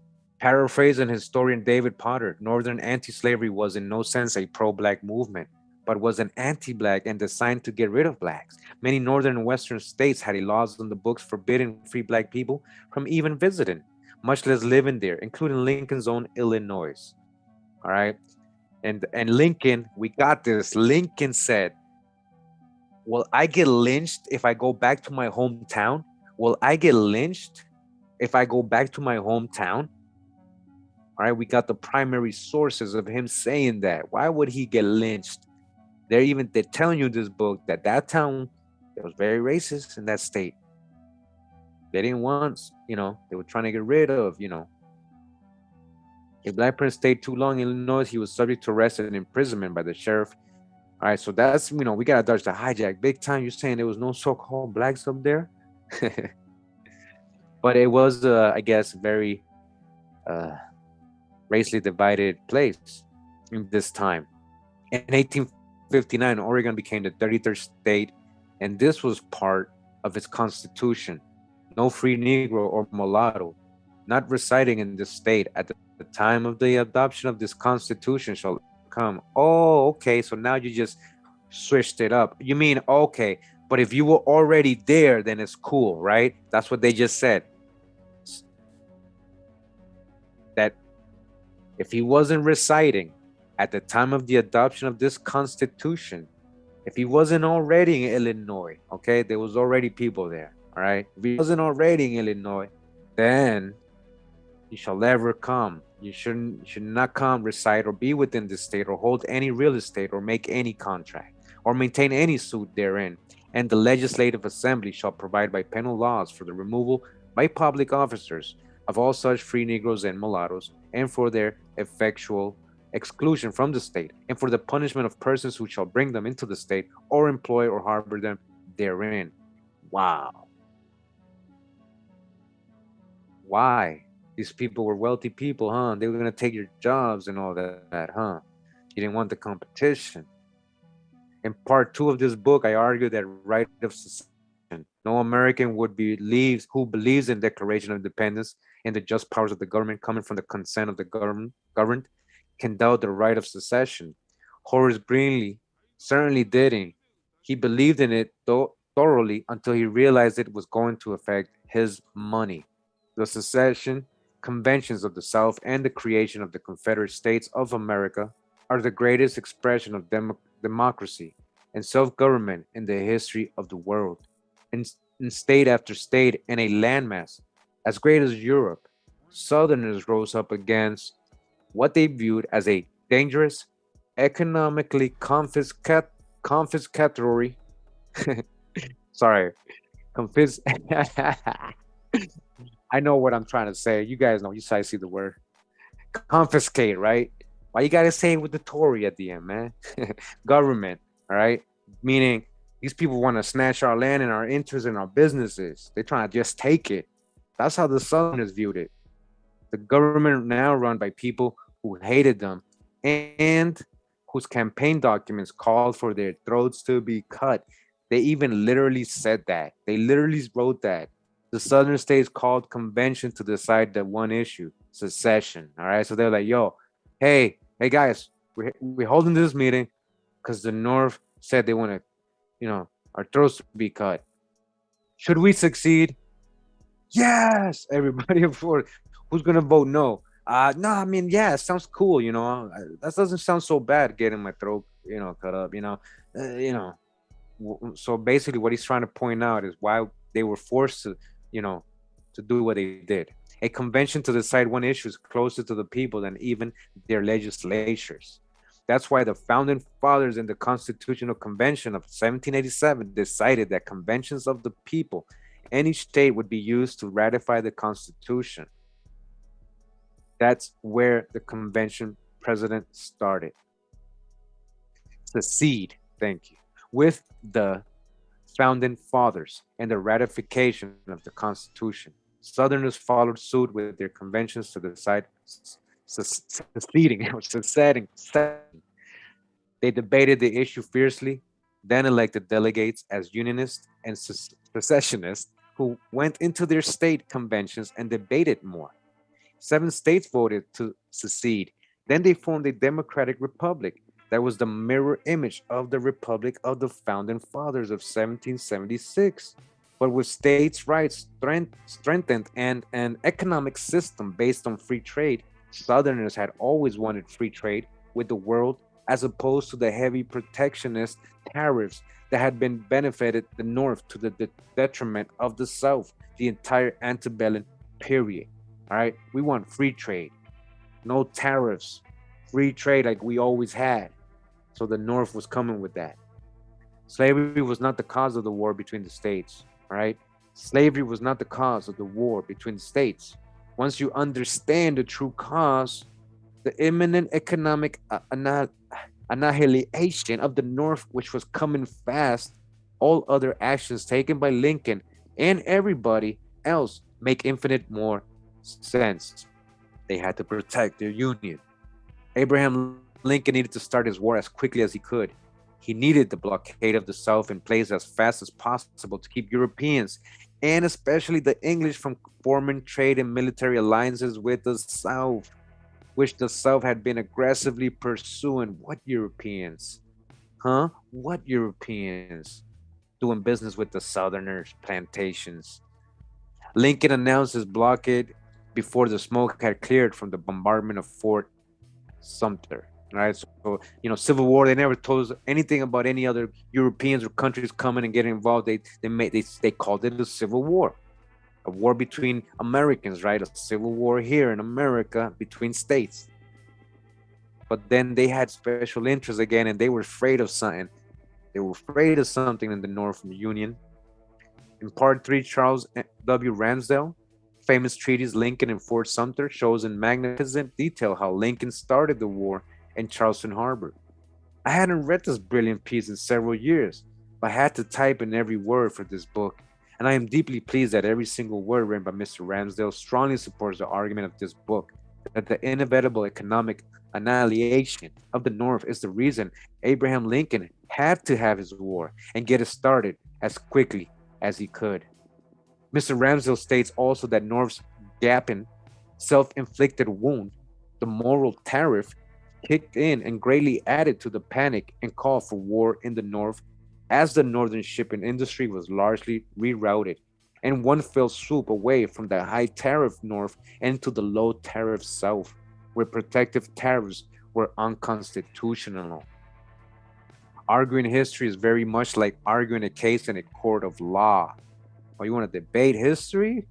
All you can do is present your evidence in a persuasive manner as possible and hope the jury agrees with you. And I agree. And guys, you're the jury. Anybody listening right now, you're the jury. And that goes for all my presentations. All I can do is present the evidence and hopefully in a persuasive manner with sources and facts, and hope that you guys agree and verify it yourself. The argument is thoroughly documented, all right? This is all documented, and I believe it is irrefutable, all right? He's like, this is irrefutable. Slavery was not the cause of the war between the states. Part 1, the irrefutable argument, all right? Abraham Lincoln and his proclamation.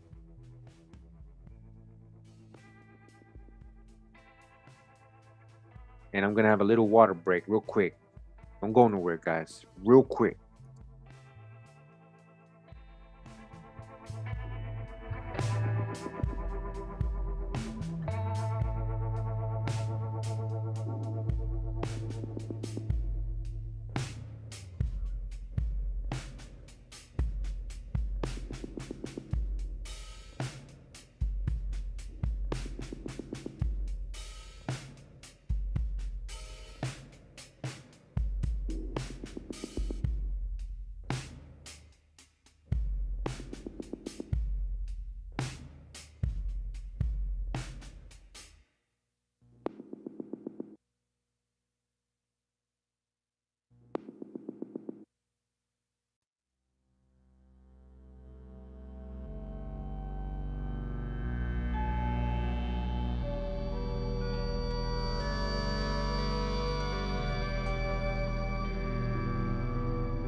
Yeah.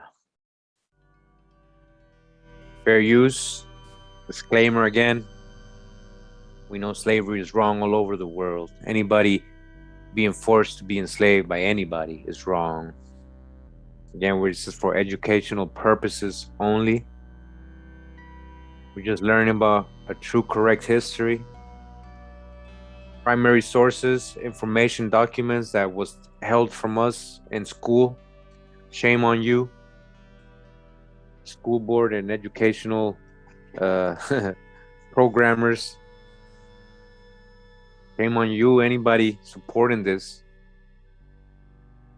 And I just want to say something real quick, you know, and I know a lot of people just, you know, do their job just because, you know, now, especially now where we're learning all this truth, and you know, they might not want to lose their jobs, they don't want to get controversial, and they continue to help in the lie. And I'm talking about a lot of educators out there, people who are teachers, professors, you know, involved in some kind of learning institute or something. You know, you're a teacher, you're considered the actual teacher, you're teaching somebody, and you know, you're reading the same textbooks, these same lies, you know, to people, you know, and so you're kind of like helping in the oppression, you know, suppression of information, and you add into the hijack.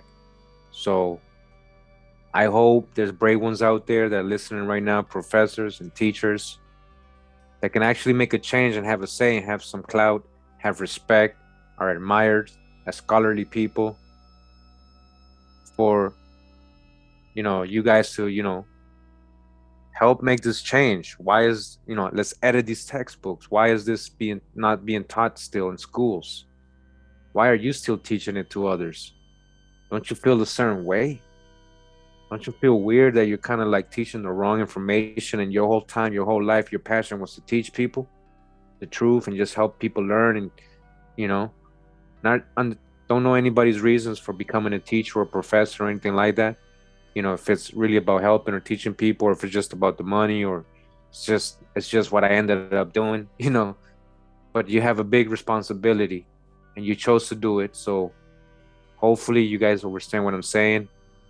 And you know, you do something about it now. Like really, like now in your school. Like, why aren't we teaching this? Did you know this happened? Show them the sources. Did you know Lincoln described himself as a dark-skinned complexioned man with coarse hair? Mr. Principal, can I teach this to my kids in my class so they can feel honored?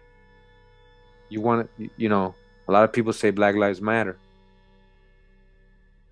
Well, this is one of them when it really should matter right here. It should really matter. All right.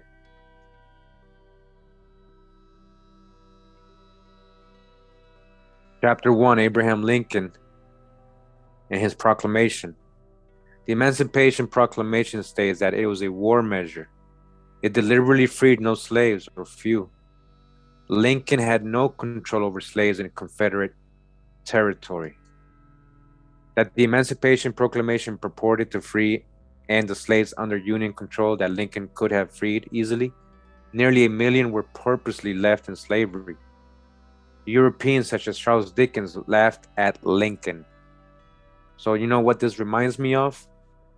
Which became very popular recently, and people call it Juneteenth. Juneteenth. What's the story about Juneteenth? That they got freed or emancipated like 2 or 3 years later. 2 or 3 years later, yo, Lincoln, what happened, man? I thought you freed everybody, man. I thought you had control of that. And that's a perfect example. That's a perfect example what the guy, well, what this person just said. All right? It was still nearly 1 million people supposedly under slavery. Europeans such as Charles Dickens laughed at Lincoln. African-American scholar Lerone Bennett Lerone, African-American Bennett. Remember, Bennett was Anthony Johnson's slave owner. Bennett turned out to be Baruch, a Sephardic Jewish name. He was also a person of color. Just like this person who was a, what they call him, African American scholar, Lerone Bennett. All right. He might be more Sephardic or than African. Opens his book, Forced into Glory, Abraham Lincoln's White Dream. Okay, so in his book, sorry about that. In his book, Forced into Glory, Abraham Lincoln's White Dream. That's what he wrote, Bennett, Mr. Bennett, with an anecdote about Lincoln. The election of 1860 was over, and the victorious Lincoln was relaxing, talking to friends in the state capitol in Springfield, Illinois. Somebody commented that it was too bad. The first thing he would have to deal with was the slavery issue. The president-elect's eyes twinkled, and he said he was reminded of his story. According to eyewitness Henry Billard, President-elect Abraham Lincoln told the story of the Kennedy Justice of the Peace, whose first case was a criminal prosecution for the abuse of slaves.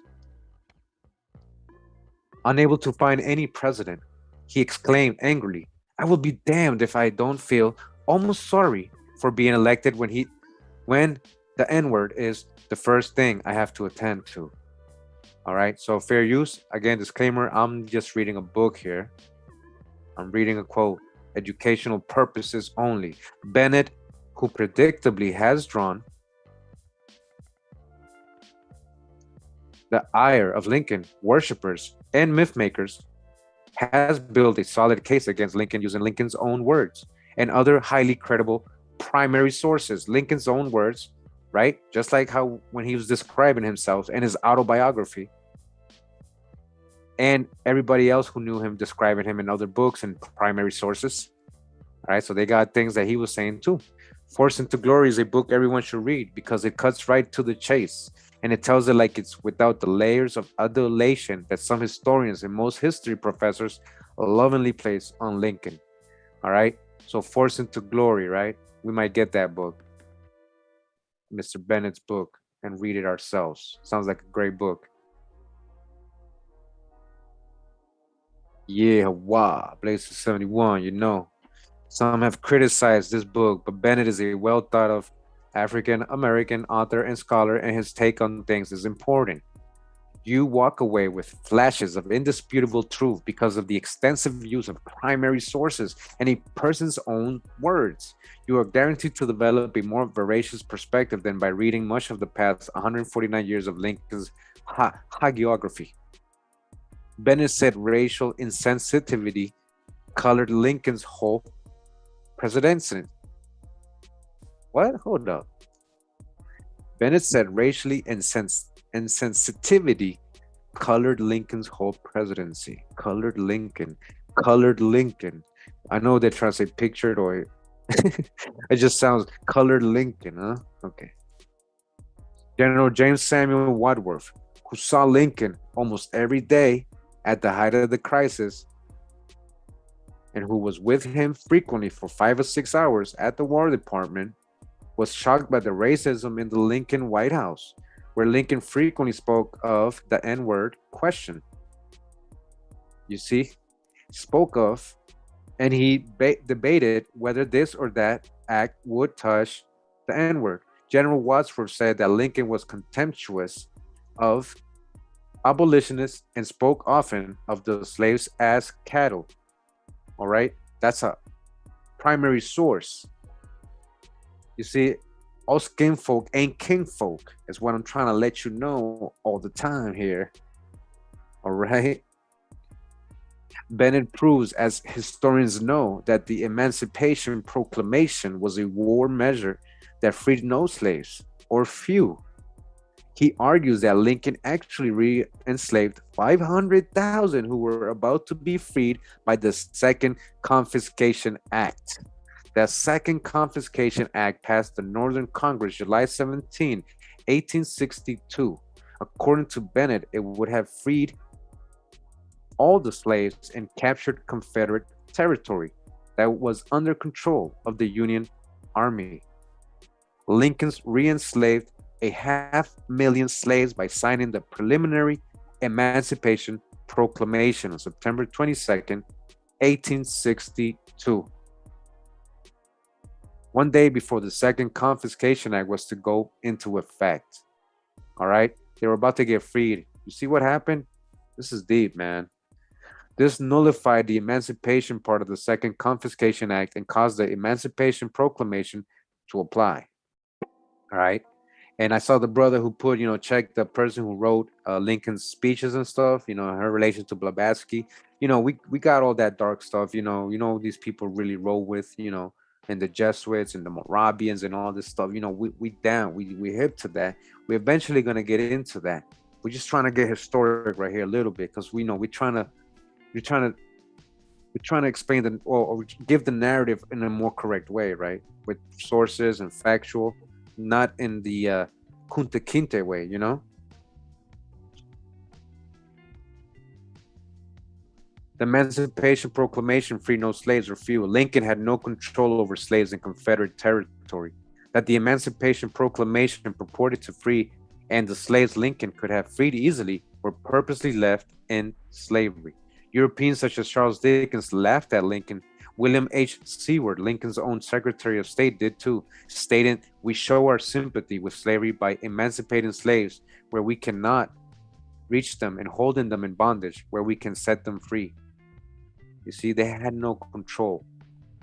Most scholars agree with Dickens and Seward. Bennett writes, the same points have been made with abundant documentation by 20th century scholars like Richard Horstadter, who said the proclamation did not in fact free any slaves. Some of the biggest names in the Lincoln establishment have said the same thing. Roy P. Balsler. All right, so again, remember, Bennett is a so-called African-American scholar. It's not a white person saying this. He wrote the book. He wrote the book that this author is quoting right now. The editor of the monumental collected works of Abraham Lincoln said the proclamation was itself only a promise of freedom, only a promise of freedom. Oh, now that's neat. Now that's neat. I didn't know I could do that. Yeah, that's neat. J.G. Randall, who has been called the greatest Lincoln scholar of all time, said the proclamation itself, all right, did not free a single slave. All right. Horace White, the Chicago Tribune correspondent who covered Lincoln in Illinois and in Washington, said it is doubtful that the proclamation freed anybody anywhere. The Emancipation Proclamation states that it is a fit and necessary war measure for suppressing said rebellion. It lists the states in rebellion against the United States because the slaves in those states would now be free. The slaves in the states not in rebellion, the Union slave states of Maryland, Delaware, Kentucky, Missouri, and the counties of Virginia that became the 5th Union slave state, West Virginia, as well as captured Confederate territory, specifically listed, which was most of it at the time, are for the present left precisely as if this proclamation were not issued. In other words, left in slavery. All right, left in slavery. Oh, but the Union states got to keep it. Oh, indentures. Oh. So not only did Lincoln free no slaves or few with the Emancipation Proclamation, an argument can be made that he prevented the freedom of 500,000, Bennett says, re-enslaved who would have been free or on a path to freedom. Within 24 hours of his signing the preliminary Emancipation Proclamation, historian James M. McPherson seems to admit that the Emancipation Proclamation freed no slaves. He calls that argument an old carnard, but he does not tell us which slaves were freed, because none or few were. Instead, he tells us that the Emancipation Proclamation made the Union Army an army of liberation as it invaded deeper into the South. The only problem with that argument is that the performance of Lincoln and the Union Army up to that point in the war was mixed, so there was no guarantee that the Union Army would take any more Confederate territory, but there was an absolute guarantee the Emancipation Proclamation would keep hundreds of thousands, nearly 1 million black people in slavery in the 5 Union slave states and the already captured Confederate territory exempted in the EP. Do you hear this? Man.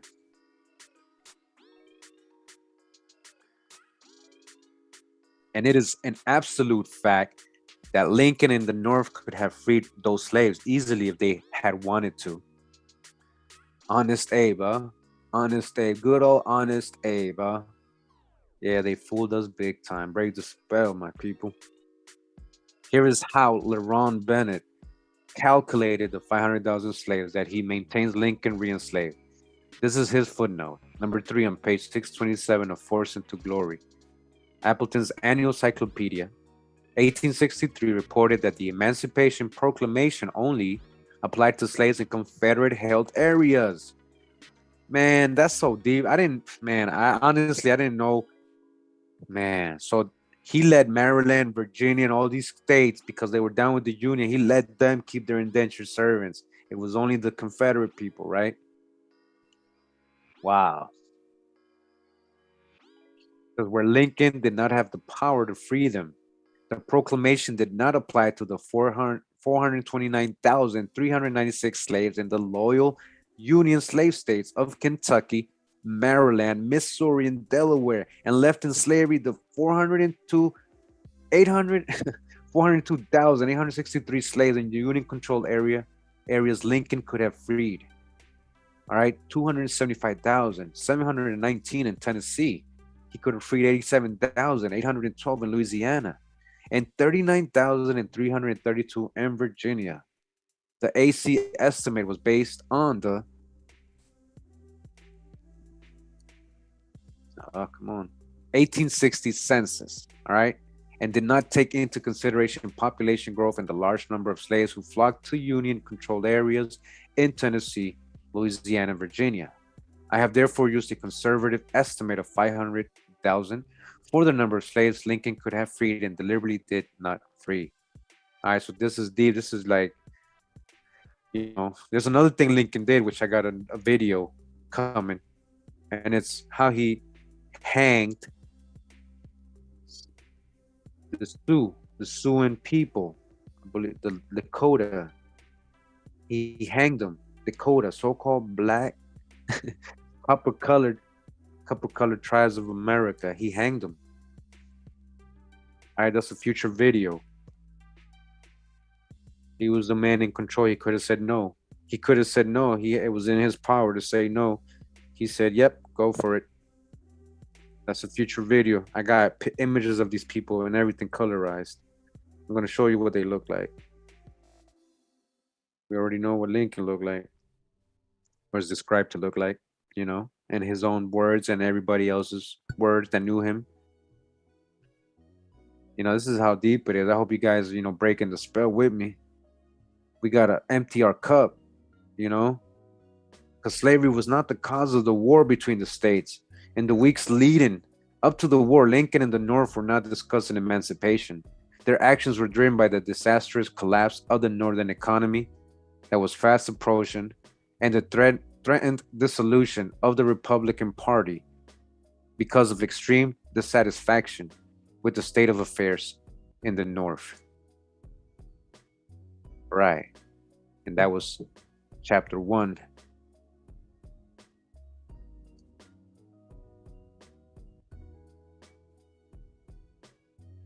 Okay. Show you guys this book right here. This is what we were reading earlier in the video. A second. Just stay here. Okay, this is the 1790 census, which really doesn't state much. It does show black, white, but we don't know if that's just status. A lot of those surnames you probably can reach, and you'll see familiar names in the census. They're calling white, and this is the this is the free Negro heads of family slave owners. All right. This is in 1830. So this is, remember, by 1860, they got like 29 slaves in places, 2, 3, 4 slaves. In 1830, we have a census, we have a whole book, dedicated, says free Negro owners of slaves in the United States in 1830, together with absentee ownership of slaves in the United States in 1830, compiled under the direction and edited by Carter G. Woodson, editor of the Journal of Negro History. All right, we ain't making none of this up. We ain't making none of this up, all right? Okay. And we're back in the book, The Forgotten Cause of the Civil War, a new look at the slavery issue. We're gonna get a little bit of this before we go today. All right. And we were up in chapter 1 already in this book. Let's see if we can find our place. Just one second.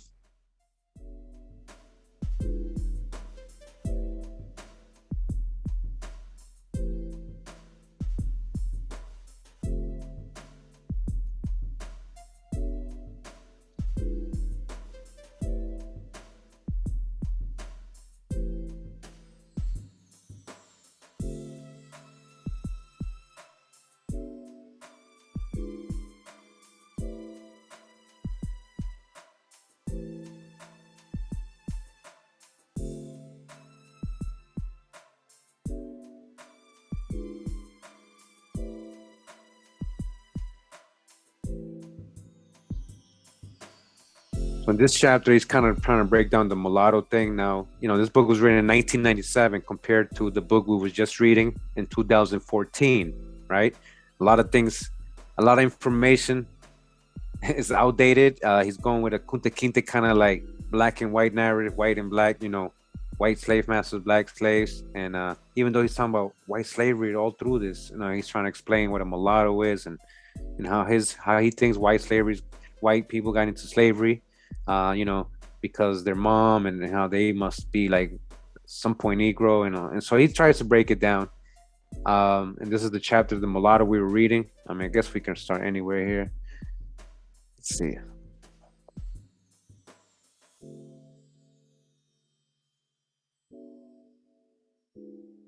Yeah, so he's breaking down this mulatto stuff in his opinion. The question was really going to free people legal. Okay, so let's start right here.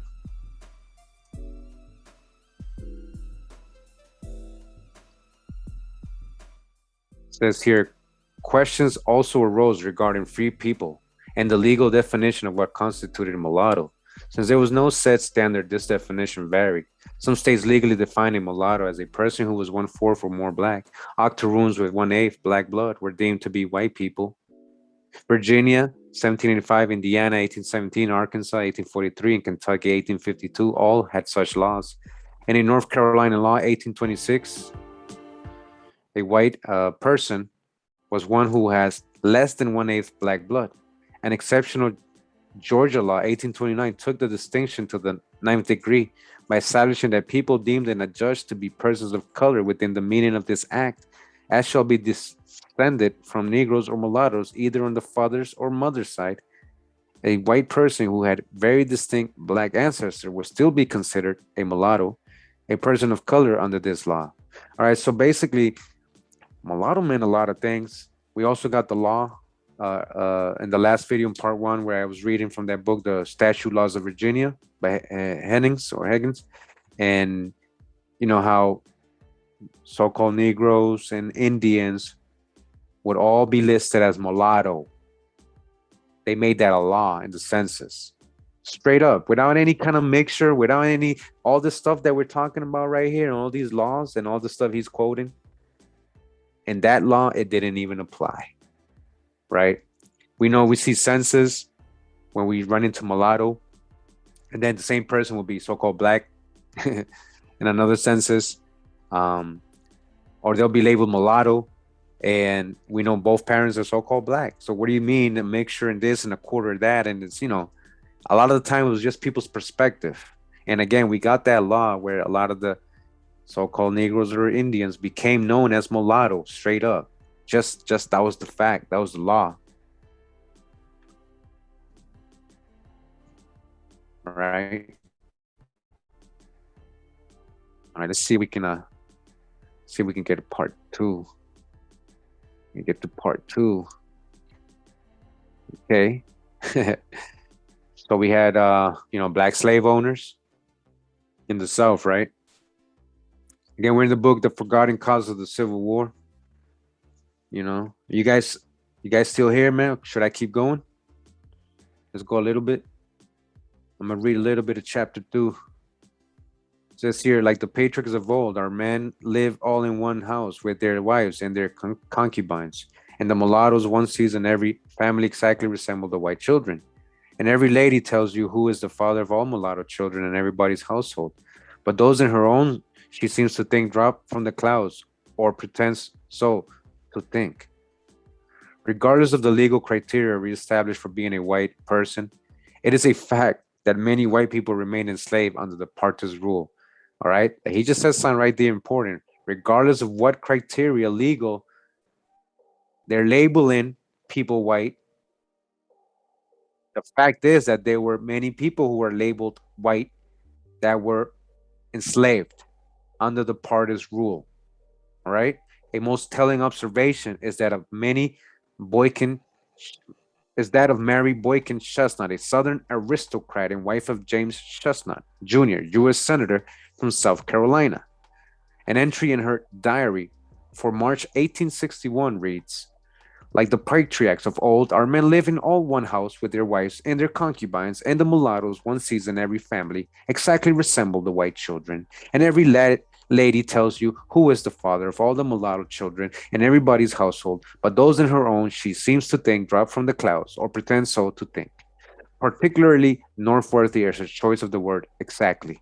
Imagine how it must have been for plantation mistresses to see day in and day out white slave children who look the same as their own white children. Worth noting here is that when Ben Ames William edited Chestnut's diary for publication in 1905, he changed the word exactly to the word partly. From the wording of the original quotation, one may infer that it was quite common in antebellum households to have white children and white slaves, children who all look like each other. Other accounts of white slaves were published during or after the Civil War. Reverend John H. Ugley lived in the South for 11 years and had both white and black congregations. He told of preaching to slaves, some with red hair and blue eyes. Slaves with red hair and blue eyes, okay? A third of whom were just as white as he was. Dr. Alexander Milton Ross attended a slave auction in New Orleans where many of the slaves were much whiter than the white people who were there. In Lexington, Kentucky, Reverend Calvin Fairbank described a woman who was going to be sold at a slave auction as one of the most beautiful and exquisite young girls who could expect to find in freedom or slavery. Being only 1/64th African, only 1/64th, dodged the hijack, so-called black, really, right colored. After the Union had won the Battle of the New Bern, North Carolina in 1862, Major General Burnside assigned Vincent Coiler to be superintendent of the poor. Coiler expressed disbelief at the complexions he saw. The light color of many of the refugees is a marked peculiarity of the colored people of New Bern. I have had men and women apply to work who were so white that I could not believe they had particle of Negro blood in their veins. So a lot of the times they're just trying to see, they just remember what this guy said in the beginning of his book when we got part one. He's saying that somehow they have to have been mixed with black at some point, or come from black or people, and that's how they ended up as slaves, and that's what their mom, who was white, passed it down to them, but she was, so that's what they're trying to say. But we know white servitude was real. We know who colonized the free labor for the land grants, the headright systems when they were going to Virginia, Jamestown, and all that. It was Europeans. They were bringing in Indians. That's who they were putting under work and indenture. All right. A lot of those were so-called white Europeans, not just black, but white Europeans coming to work in plantations, and their families were enslaved or under indenture or unfortunates until the 1860s. And what we're reading right now, that's what I'm saying. So they try, a lot of the times they're trying to say, well, at some point somebody might have mixed, some so-called black person might have mixed with a white person, and then they just, with a white, I guess a white enslaved person. But eventually you got to explain how she came enslaved, and show me the sources. The memoirs of Chestnut, Ugley, Ross, Fairbank, and Coiler were published during or after the Civil War. Many other accounts were published all through the period before the Civil War, in which travelers and visitors to the South made note of the white slaves they saw on plantations and at slave auctions. Their expectation, of course, was to see slaves who were black or brown. On seeing white slaves for the first time, they often expressed surprise at how white those slaves really were. All of the accounts which follow were readily available to antebellum readers in the North. John Ferdinand Dansfield Smith was an Englishman who visited America during the early 1770s. All right, he was an Englishman. We don't know his complexion. Smith is one of those Sephardic Jewish names. All right, so while in Maryland, he took notice of female slaves who are now become white by their mixture. And so now they are white. They're white. They're white now. There are at this time number of beautiful girls, many of them as fair as any living, who are absolutely slaves in every sense. Another 18th century traveler was Jacques Pierre Brissot of Warville, a Frenchman who came to America in 1788. All right, a Frenchman. What kind of Frenchman, huh? While visiting a school for Negro children in Philadelphia, He saw an octoroon who it was impossible to tell from a white boy. Hey, I'm not the one saying this, again, fair use.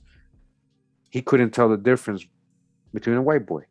Dr. Jesse Torrey mused on his interesting first experience with white slavery.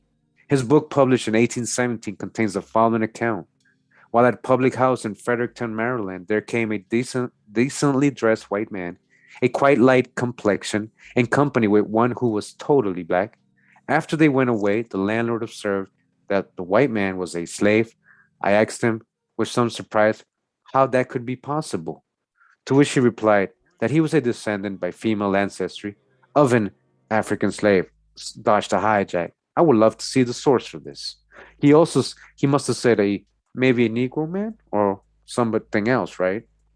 He also stated that not far from Fredericktown there was a slave estate on which there were several white females as of fair and elegant appearance as white ladies in general, held in legal bondage as slaves. Several years later, an English traveler in the South named Isaac Holmes spoke of the promiscuous sexual intercourse white men had with slave women, which ultimately produced white slaves. Holmes made the observation but did not pass judgment. But I mean, that doesn't make white people. What do you mean, white slaves? So he's again, remember, they trying to make it seem like the only way so-called white people got into slavery was because they descend from so-called black people. Straight up. That's it. That's what they're saying, right? Holmes made the observation but did not pass judgment to an Englishman.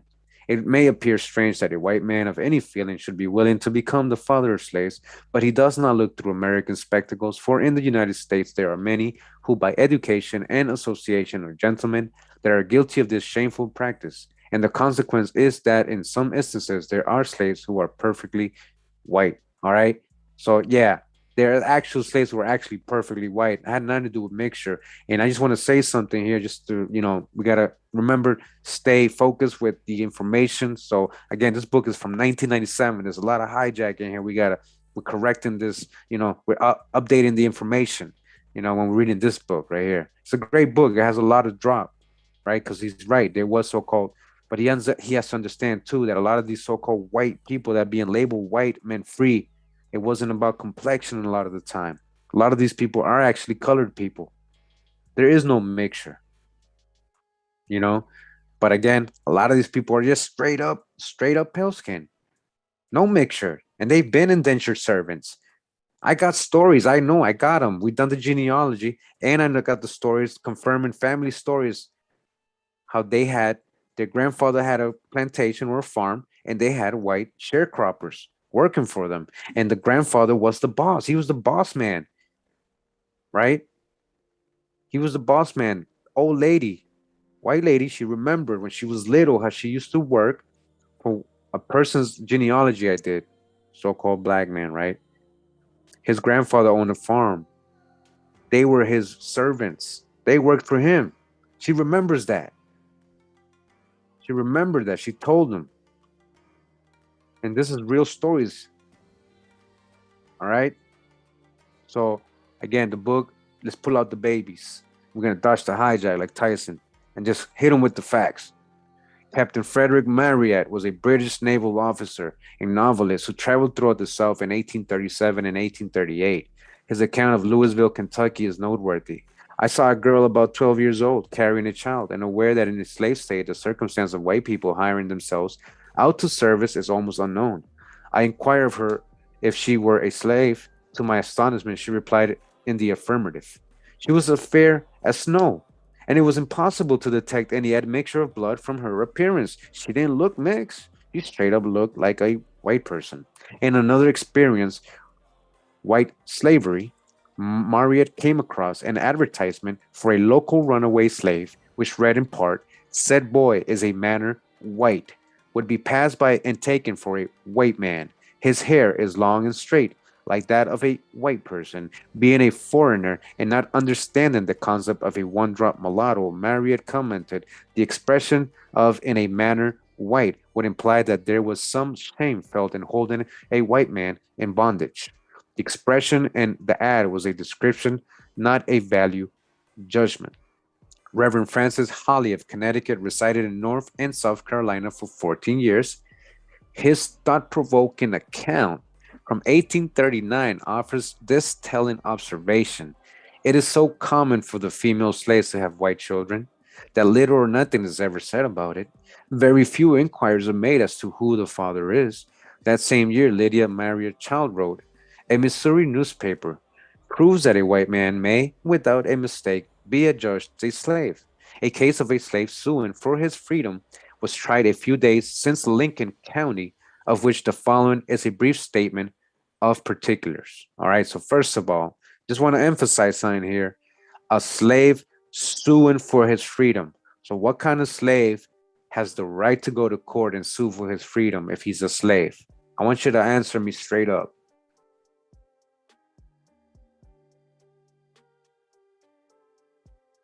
Again, how does a slave go to court and sue his master for freedom? Again, please answer that to me. Again, slavery wasn't about no kunde kinte. We had indentured servitude contracts. Indentured servants could go to court and sue, yep, for their freedom, especially if they already did their time of service, or the so-called master or the person they're apprenticed to or indentured to violates something in the indenture, and they can prove it. So it says here, right, about this slave suing his master, right, for freedom. It says a youth of about 10 years of age sued. He's 10 years old. He's a 10-year-old suing for his freedom on the ground that he was a free white person. Upon his trial, that he was a what? He was a free person. He was free white. I was white, not color, but status. Hey, I'm free white. Come on, I'm free white. I'm not black. I'm free white. And we're talking about status here. We're not talking about complexion a lot of these times. Upon his trial before the jury, he examined by the jury and 2 learned physicians, all of whom concurred in the opinion that very little, if any, trace of Negro blood could be discovered by any of the external appearances. All the physiological marks of distinction which characterized the African descent had disappeared. It had disappeared. Oh, this is a lot of conjecture here, right? His skin was fair, his hair soft, straight, fine, and white, his eyes blue, but rather disposed to the hazelnut color, nose prominent, the lips small, his head round and well-formed. They're like, yo, he looked like a white man, so yeah, he must be a free man. Nose, so they're going on physical appearance, like forehead high and prominent, ears large, the tibia of the leg straight and feet hollow. Notwithstanding these evidences of his claim, he was proved to be the descendant of a mulatto woman. I thought he looked white. Kurimeo, I thought you were describing a real like, but Kurimeo, he's probably like 8 octoround and all that. I'm like, well, that's the whole point of what we're talking about. Don't judge people by appearances, because they could have been a mulatto 1 generation away. And then from that, a so-called black person, a 2nd generation away. So yeah, if people that are so-called black become mulatto, and then from mulatto, they got a mom, right? A mulatto has a kid who looks almost white, like straight up. It happens in 2 generations. In 2 generations, I'm gonna be judging people physically, overstand their genealogy first. If you don't know the genealogy, it's all conjecture. Really, is your opinion. It's okay. If you believe it, it's okay. Just remember that this can happen easily in your genealogy. So it can happen in reverse a little bit sometimes too. Even though, most people descend from a colored person, it doesn't really go the other way around all the time, but it does happen where, a light-skinned person, pale-skinned person has with a, colored person, a child, and that child just keeps, mixing with other colored people, and then their kids, so you forget that you had a white ancestor, is my point. So vice versa, right? In both cases. Hold on, let's get this, because this is one of those. Okay. All right.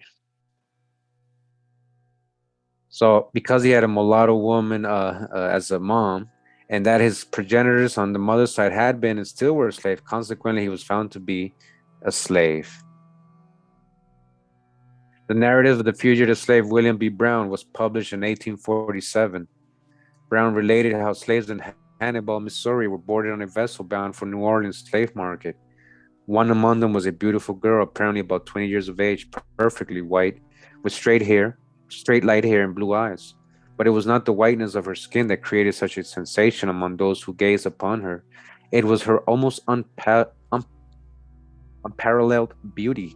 She had been on the boat but a short time before the attention of all the passengers, including the ladies, had been called to her, and the common topic of conversation was about the beautiful slave girl. Fredrika Bremer was a Swedish novelist and humanitarian who visited the United States from 1849 and 1851. During a trip to Georgia, she attended a slave market in Augusta and commented on a number of children she saw there. Many of these children were fair mulattoes, and some of them very pretty. One young girl of 12 was so white that I should have supposed her to belong to the white race. Her features, too, were also those of the whites. The slave keeper told us that the day before another girl, still fairer and handsomer, had been sold for $1,500. Elsewhere, she observed a pretty little white boy of about 7 years of age sitting among some tall Negro girls. The child had light hair, the most lovely light brown eyes, and cheeks as red as roses. He was nevertheless the child of a slave mother and was to be sold as a slave. His price was $350. Also seen were the so-called fancy girls, or fancy purchasers. They were handsome fair mulattoes, some of them almost white girls. Traveling the United States about the same time as Bremer was an Englishman named Edward Sullivan. As a foreign visitor in the South, Sullivan was uncomfortable with the slavery not being based on color. I have seen slaves, men and women, sold at New Orleans who were very nearly as white as myself. He was so shocked. Although it is not actually worse to buy or sell a man or woman who is nearly white than it is to sell one some shades darker, yet there is something in it more revolting to one's feelings. I can't believe this, my feelings. I'm feeling weird about this. Can you believe he's saying that? That's silly. Other accounts from 1850 also tell of experiences at slave auctions. While in Richmond in English, a barrister named Charles Richard Weld observed a woman and her two little children being offered for sale. The three were to be sold together. She was a remarkably handsome mulatto, Weld wrote, and her children were nearly, if not fully, as white as the fairest Americans. But as no eloquence on the part of the auctioneer could raise them above $1,100, the lot was withdrawn. I was informed the woman alone would have realized more than this amount, but there is a strong aversion against purchasing white children. This aversion was not universal, as illustrated by the Bremer account above and others.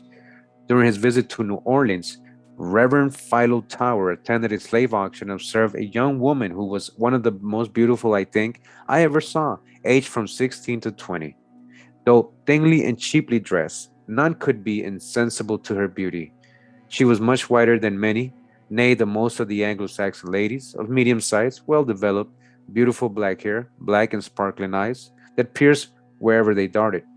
Rudely drawing the covering from her neck and shoulders, the auctioneer exhibited a bust as plump and purely white as the snow-tinged image of Venus. She was sold for $2,000. Charles Mackay, a Scottish journalist. The Mackays, we know a lot of colored Mackays. Scottish, Mackays, Irish, Scottish journalists visited a slave auction where we had the following memorable encounter. One man who to my experience's eyes seemed as white as myself, and whom I at once put down in my own mind as an Irishman of the purest quality of the county of Cork, got up from his seat as I passed and asked me to buy him.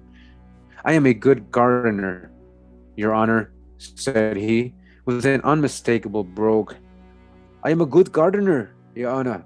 I am also a bit of a carpenter, and I can look after the horses and do any sort of odd job about the house. But you are joking, said I. You are an Irishman. My father was an Irishman, he said.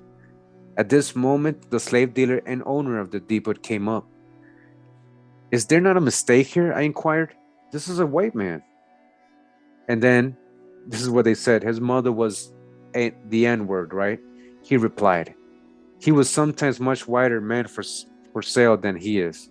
Look at his hair and lips. There's no mistake about him. Wow. You hear what is going on, right? But I thought he was an Irishman. Wait, hold up. I thought you were an Irishman, but your mom is a colored person, right? We talking about a black Irish who somehow mixed. What's going on here? We just talking about light skinned people. McKay was a Scotsman who had experienced a virtually white brogue speaking Irishman as a slave. Feeling disgusted, he related that he longed to get into the open air to breathe the purest atmosphere. A similar reaction to that of McKay was had by Mr. C, identified only by his first initial, who visited a slave auction in Georgia with his friend, New England physician Charles G. Parsons. The following is their particularly eloquent and telling account. We saw a handbill in the barroom in which 44 female slaves were advertised for sale. Stepping out into the street, we found those girls sitting on the sidewalks. At the farther end of the row was a very beautiful girl, apparently perfectly white and neatly dressed. The moment Mr. C looked at her, he exclaimed, "What do you think that white girl, is sitting there with those Negroes for?" "I presume she is a slave girl," said I. "That can't be," replied Mr. C. "Just look at her. Why, I never saw a prettier girl in my life." Now, Mr. C had heard that likely quadroons are held as slaves and sold in the market, but he had never believed that a young lady so entirely American, so elegant in form and feature, so intellectual in appearance, with pure blue eyes and the perfect red and white Caucasian complexion, was in the same degraded, condition as the African girl dodged a hijack or of a dark complexioned person. He was unprepared to believe it when I said to him, "She is a slave, sir." "Sorry, she's a slave. I know you think she's a Caucasian, but maybe, yeah, she's a Caucasian, but she's a slave still." But you remember now, see, I like to, when they say blue eyes and all that, I mean, I picture a lot of the North African Berber people. A lot of them, like in Algeria and all those areas. There's actual, Arab people, Berbers. They're very so-called white Caucasian, and they got blue and green eyes. They look like Europeans. And now we know a lot of those got sent over here. Got caught up in it. A lot of the North African or Turkish people, Arab people, Muslim people, in indentured servitude. I said, still incredulous, Mr. C stepped up to the drover and asked, "Is that white girl a slave, sir?" "That's not a white girl. She is a N-word, sir," replied the drover. "What do you ask for her?" inquired Mr. C. "I was offered $1,800 for her last night. I want $2,000 for her." "Why can't that white girl?" "That isn't a white girl. That's a N-word, sir, I tell you," interrupted the drover contemptuously. At the same time, he removed a woolen cap from her head, which exposed the light brown hair, and added, "You see her hair is waved. This is regarded as evidence that African blood is mingled with the white." All right, so they so they're like, "Oh, look at her hair, it's a little wavy, man." And so dodge the hijack again, that doesn't automatically mean African. So again, that's what I'm saying. We gotta dodge the hijack big time with this book. It's a good book, but it's written in 1997. The guy's kind of like, he's still confused at the time, even though he's writing this book. Mr. C had now become excited, and he exclaimed, "Well, then, can that white N-word do more work than one of your, the darker skin N-words that you ask so much more for her?" And, "Oh no," replied the drover, and perceiving that Mr. C did not comprehend the superior value of female beauty to physical ability in a slave, he added, "But she's a high-priced fancy girl." "By heavens," voice paraded Mr. C, "it is too bad." And turning to me with his clenched hands raised toward the heavens, he added, "I will never say another word against the abolitionists so long as God lets me live." So he couldn't believe it. He couldn't believe there was actual, Caucasian people as slaves. He's like, "Man, these abolitionists are jokers." With so many white slaves throughout the South, it is not surprising that curiosity would exist as to their ability to escape North and their path into white society. Such an inquiry was made by Frederick Law Olmsted, a reporter of the New York Times who traveled extensively throughout the slave states. During a visit to a plantation in the spring of 1854, he recorded dialogue he had with two observers. One of them pointed out a slave while she was working in the field and said, "The one is pure white. You see her hair? It was straight and sandy." It was not uncommon, he said, to see slaves so white that they could not be easily distinguished from pure blood whites. "Now," said I, "if that girl should dress herself well and run away, would she be suspected of being a slave?" Oh, that's deep right there. Remember, it wasn't about complexion. And, yeah, a lot of the so-called, white slaves did run away, and there was advertisements. We have white people being advertised as runaway slaves. We've shown that before. And it says here, "I could see nothing myself by which to distinguish her, as she passed from an ordinary poor white girl. Oh, yes, you might not know her if she got to the north, but any of us would know her. How? By her language and manners. But if she had been brought up as a house servant, perhaps not in that case. The other thought there would be no difficulty. You could always see a slave girl quail when you looked in her eyes." Olmsted also took note of the white slaves and a group of people of color he saw in Richmond, who were dressed in Sunday finery. Nearly a fourth part of seemed to me to have lost all African peculiarity of feature. There was no indication of their belonging to a subject race, except that they invariably gave way to the white people they met. And as explained earlier, the term mulatto could be used to denote a person who looked white in appearance. All right. The term quadrant or quadroon, even though literally one who was three-fourths white, when used in New Orleans, could mean the same thing. Visitors to that city commented on the virtual whiteness of many of the so-called quadroons. Isaac Holmes, an Englishman who traveled in America for 4 years, recollected that although the term quadroon could infer a person of three-fourths white extraction, yet all between the color of mulatto and white acquire in New Orleans this appellation. Some indeed are to all appearances perfectly white.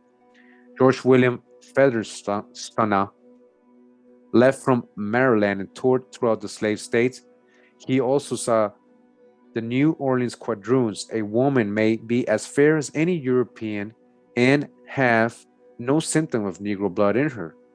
Featherstone now stated, but if it can be proved that she has one drop of Negro blood in her veins, the laws do not permit her to contract a marriage with a white man, and as her children would be illegitimate, the men do not contract marriages with them.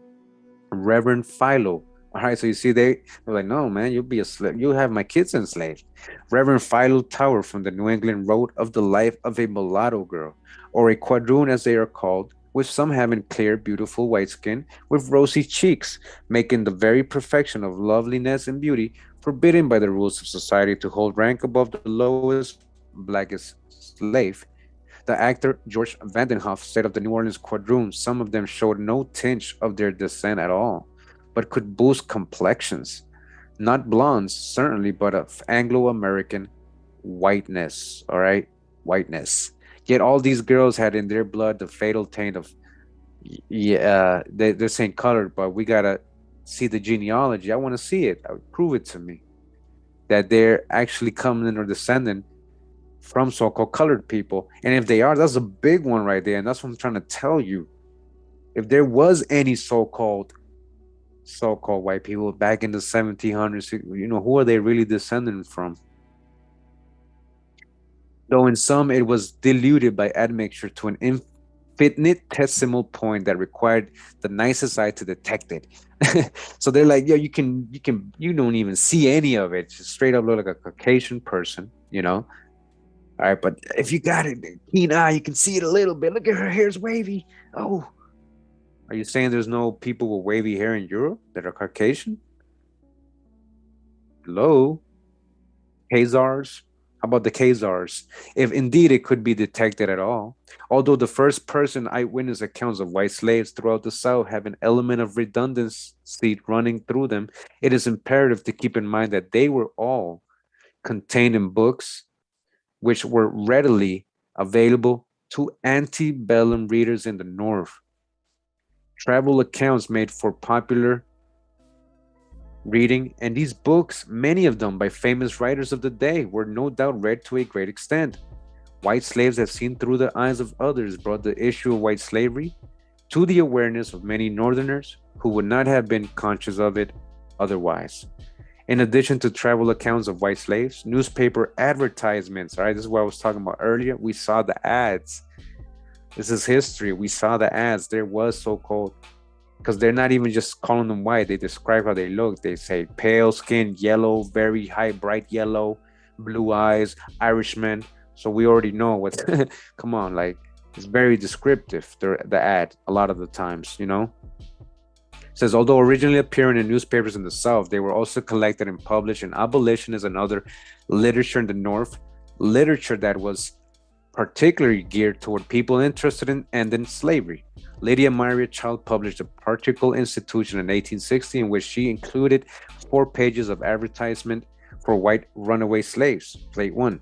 William J. proclaimed that people at the North are disposed to be incredulous when they hear of white slaves at the South, and yet a little reflection would convince them not only that there must be such slaves under the present system, but that in process of time a large proportion of the slaves must be as white as their masters.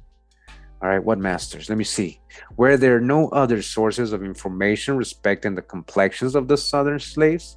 The newspaper notices of runaways would most abundantly confirm our assertions.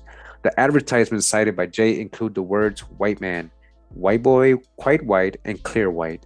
Reverend Charles Eliot included similar advertisements in his book, Sinfulness of American Slavery. During 1855 and 1856, the American Anti-Slavery Society published a series of pamphlets, one of which was entitled White Slavery in the United States. 3 of its 8 pages list newspaper notices for white runaway slaves. All right, and these are some examples right here. All right, let's get these examples. It says, run away from me. It says here, a Negro woman named Fanny. She is as white, all right? She is as white as most white women, but they're calling her Negro, right? With straight light hair and blue eyes, and can pass herself for a white woman. So now that makes me think a lot there, guys. That really makes me think about who they're calling so-called Negroes a lot of the time in these senses. And that goes back to what I was saying earlier. A lot of the time, it just meant status. It just meant status.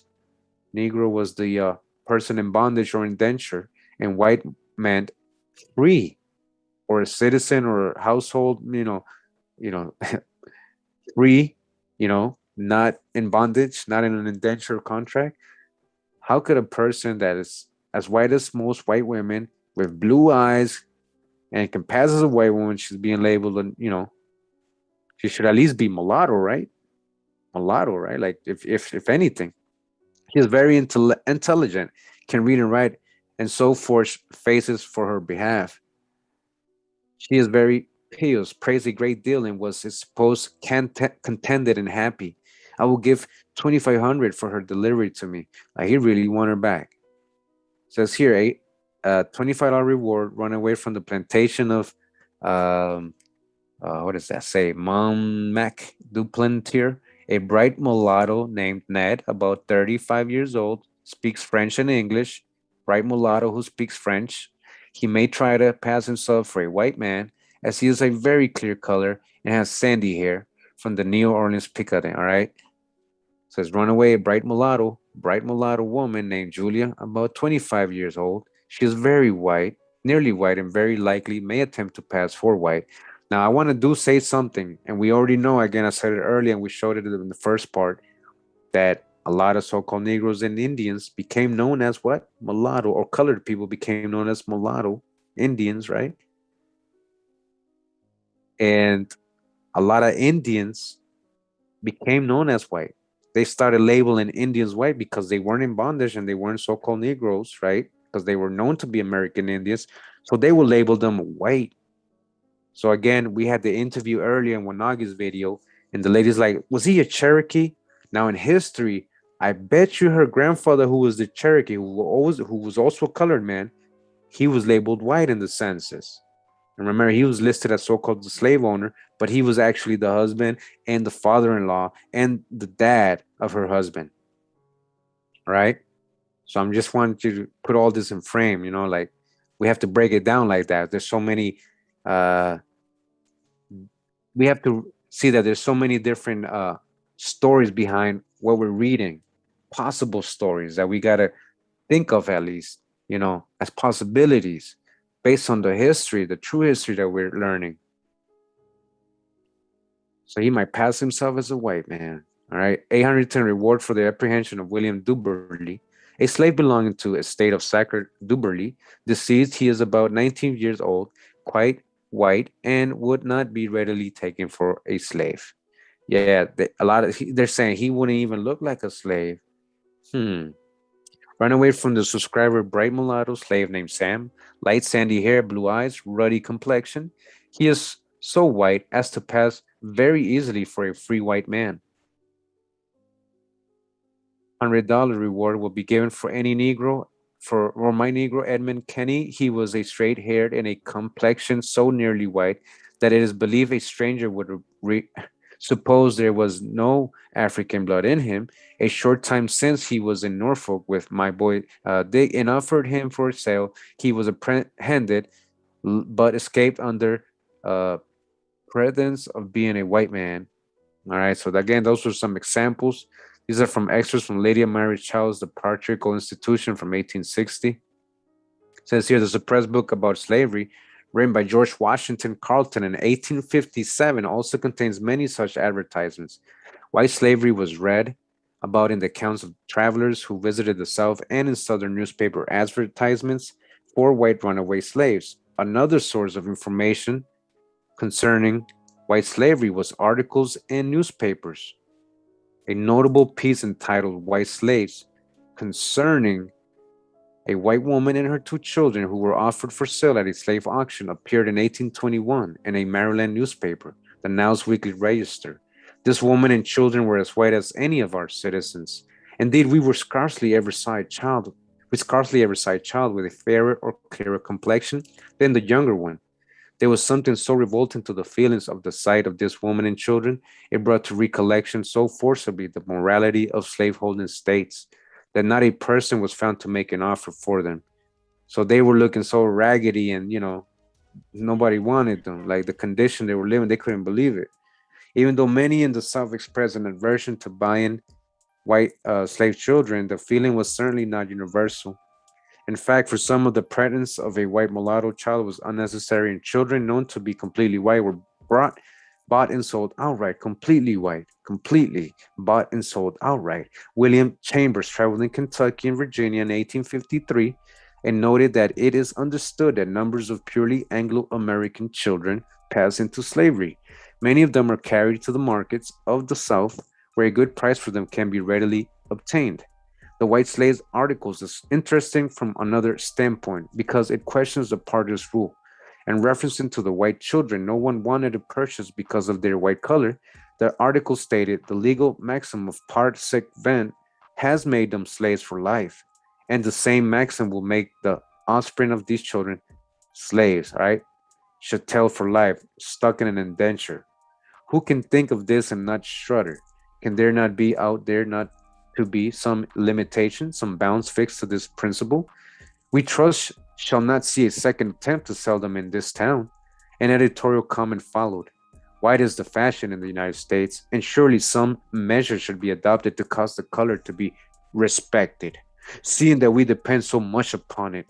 Oh, you see that? So what was the North really doing, huh? What makes this article so unusual is that it was originally published in Kentucky and was reprinted in Maryland, both slave states. Of course, back in 1821, the organized abolitionist movement had yet to be really established, and things were relatively calm between North and South. Remember, we came from the book that really started after 1860. Remember, Abraham Lincoln wanted to start his war right away. As tensions mounted in the decades which followed, however, publishing an article which questioned slavery, being based on the party's rule, the immutable legal principle held universally throughout the South, would have been thinkable. The Chicago Daily Tribune, a popular newspaper, had an interesting article entitled A White Slave. In an 1856 issue, a white female slave had escaped from Missouri and was given refuge by two Germans in Illinois. Slave catchers captured the girl and arrested the Germans despite their claim that they thought her to be free because she was white. One German escaped, the other was jailed. Quoting from the Quincy Republican, the newspaper which first reported the story, the Tribune declared, "You see the legitimate, the unavoidable fruits of the slave system in our sister state. Do you wish to incur for yourselves or your friends in the territory the penalty of 5 years imprisonment in the penitentiary for the extraordinary crime of being unable to distinguish between a white free woman and a white slave?" Anti-slavery newspapers published and read in the North contained articles and accounts of white slavery gleaned from Southern newspapers, as well as other references. One interesting item which consistently appeared during the mid and later 1850s in the newspaper, the Anti-Slavery Bugle, was an advertisement displaying a list of American Anti-Slavery Society pamphlets, each dealing with a particular aspect of the slavery issue. White slavery in the United States, play 2. All right, they're going to show us the image, I guess. The second title on this list was concerned exclusively with the enslavement of white people in the South. The constant repetition of seeing the words white slavery in the United States, weeks after weeks, no doubt had a subliminal effect on readers. All right, items concerning white slaves and white slavery were often printed on the front page. A sampling of such articles includes a white girl kidnapped and sold as a slave, which involved being lured to New Orleans under false pretenses. White women sold as slaves were Violet Ludlow was sold several times despite her legitimate claim that she was white. A white girl nearly sold into slavery, which related how an orphan named Madeline, aged about 9 years, a lovely girl, delicate formed, white as the purest of Circassian race, was to be sold at auction, but was reprieved with the intention that a jury shall pass upon her blood. The Sally Miller case. All right, Sally Miller, remember? We got the video the other day. It's all the full circle. It all correlates. It's just history. Sally Mueller, Salome Mueller. Remember, everybody who knew her said she was a colored person and she was German. She was a colored German who was considered white and called a white slave. The Sally Miller case told readers about how 11 jurors found the defendant to be a white German. All right. And this is it right here. Anti-slavery tracts, number 2. Says, oh, this was the play they were talking about, white slavery in the United States. All right. And it says the rule of the Roman slave code, the child follows the condition of the mother, is universally adopted in the Southern states. If the mother be a slave, the child is one also, notwithstanding the father is a free man. The effects of this rule is to enslave all the issue in the maternal line to the remotest generation. Right. So they explain why there was so-called white people and why they were doing that. All right. Let me see something here. Okay. Just got a couple pages. We're going to keep reading, all right? We got a couple pages for this chapter. All right, so we left off at, Sally Mueller, right? So they told readers about how 11 jurors found the defendant to be a white girl, while one insisted on believing her to be a colored woman, all right? Colored woman, a slave by birth and rightfully the property of the demandants. An untitled piece related the story of how a young white boy was kidnapped and was about to be auctioned off when his father appeared on the scene, grabbed him, and exclaimed, "My child, a slave? A slave? Have you dared to seize and sell a white child?" There were other interesting accounts as well. An article entitled "Curious Case of White Slavery" appeared in the National Era, wherein a teenage girl with white parents was sold as a Negro, slave by her father, and was rescued by her mother. And speaking of this, of Georgia, where the event had occurred, the newspaper said, "This fact proves that white slavery in Georgia is not so uncommon that a case of it is likely to excite any remark. Slavery has no prejudice against color. All right. Slavery has no prejudice against color. Another piece was entitled Woman Apparently White Surrendered to Slavery and had to do with a woman named Pulaski who was claimed as a fugitive slave even though she had been living as a free person for more than 12 years. And in Arkansas's white girl sold as slave. Alexina Morrison's lawyer argued that she had not claimed her freedom because she had brown hair, a fair skin, or blue eyes, but because she had been born free and was kidnapped. Likewise, in white slavery in Alabama, readers were told of a white girl from Georgia named Patience Hicks who was kidnapped and sold into slavery. Three different accounts were presented in an article entitled White Slavery. In the first, and 7-year-old white boy named Washington was placed in the care of a Negro woman when his mother became ill. He was subsequently kidnapped and sold into slavery. In the second, an aristocratic Virginia couple had an illegitimate love child named Eliza, who was placed in Negro quarters and raised there from infancy. She was subsequently sold as a slave. In the third, a white girl was purchased out of slavery for 400 and then freed. Elwood Harvey, a Pennsylvania, attended a slave auction in Virginia with some friends and wrote of his visit in a letter, which was printed in the Pennsylvania Freeman. The anti-slavery bugle republished the letter, a part of which read, "A white boy about 12 years old was placed upon the stand. His hair was brown and straight, his skin exactly the same hue as other white persons, and no discoverable trace of Negro feature in his countenance. Some coarse and vulgar jests were passed on his color, and $5 was bid for him. But the auctioneer said that it's not enough to begin on for such a likely young N-word. Several remarked they would not have him as a gift. Some said a white N-word was more trouble than he was worth. One man said it was wrong to sell white people. He was sold for about $250. Earlier in this letter, Harvey wrote that my friends were not abolitionists before and pitied my credulity when I told them the horrors of slavery. But 1 week in the Old Dominion had added 2 staunch adherents to our cause. I wish every pro-slavery man and woman in the North could witness one slave auction. The preceding accounts of white slavery from the abolitionist press were only concerned with examples of white people being white slaves, as documented in the last 2 chapters. However, this issue became more and more of a threat to the white populace in the North as Southern power grew. Remember, the Southerns were too powerful. That free commerce they had with the cotton, a lot of them were so-called black people, yeah. And many publications, abolitionists and otherwise, which addressed white slavery started to include political commentaries as well.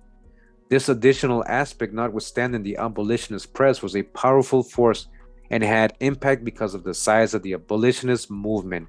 In 1838, James G. Birney, who was the corresponding secretary of the American Anti-Slavery Society, observed that the organization had 1,300 chapters with about 109,000 members. Henry Wilson, a politician and author who detailed the rise and fall of Southern political power, stated that in 1840, at the height of the abolitionist movement, there were 2,000 organizations with a membership of about 200,000.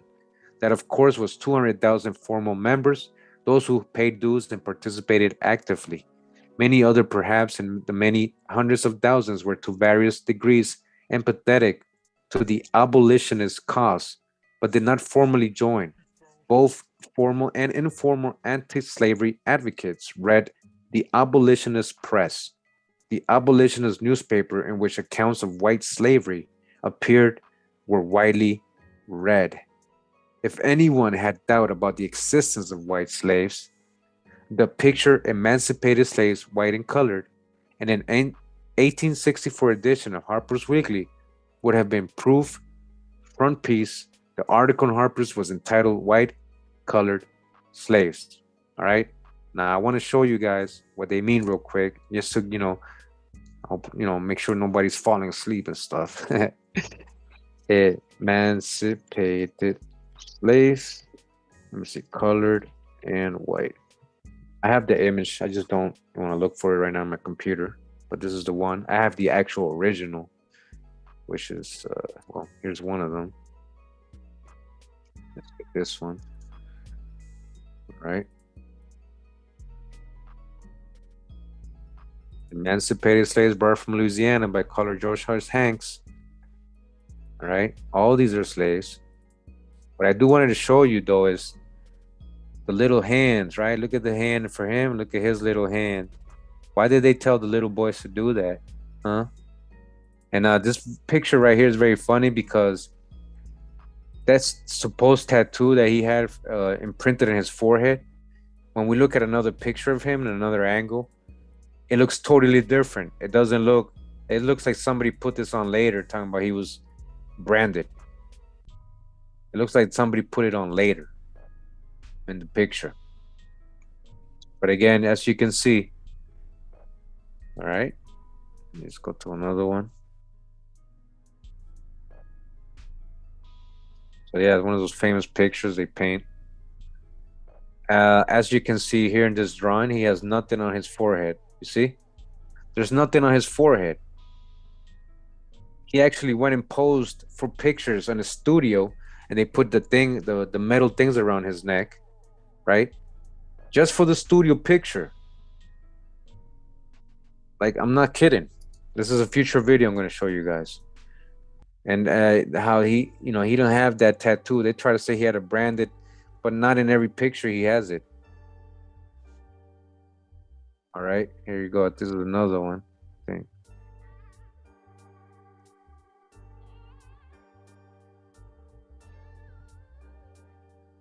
All right, no branded white. There's no white letters there. There's nothing there in his forehead. All right, so he's reading to, you know, these, what they're calling white slaves right here, right?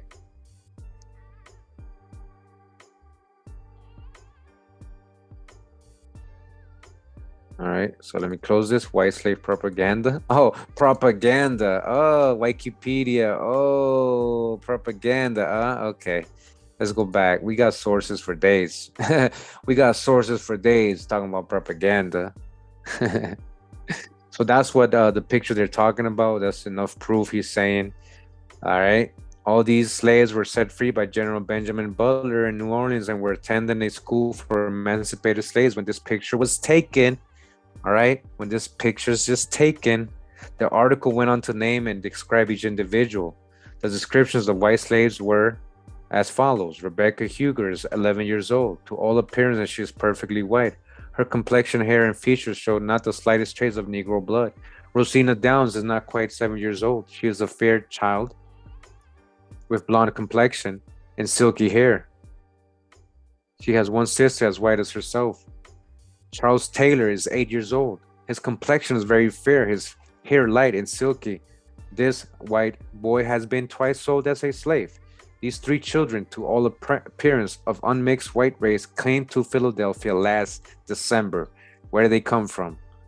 All right, future video. Where's all these orphans, so-called white orphans, coming from in all these orphan trains? They say New York, but then we know about the World's Fairs and the baby incubators farms. Harper's Wiggly was very popular, having a circulation of around 200,000 before the Civil War.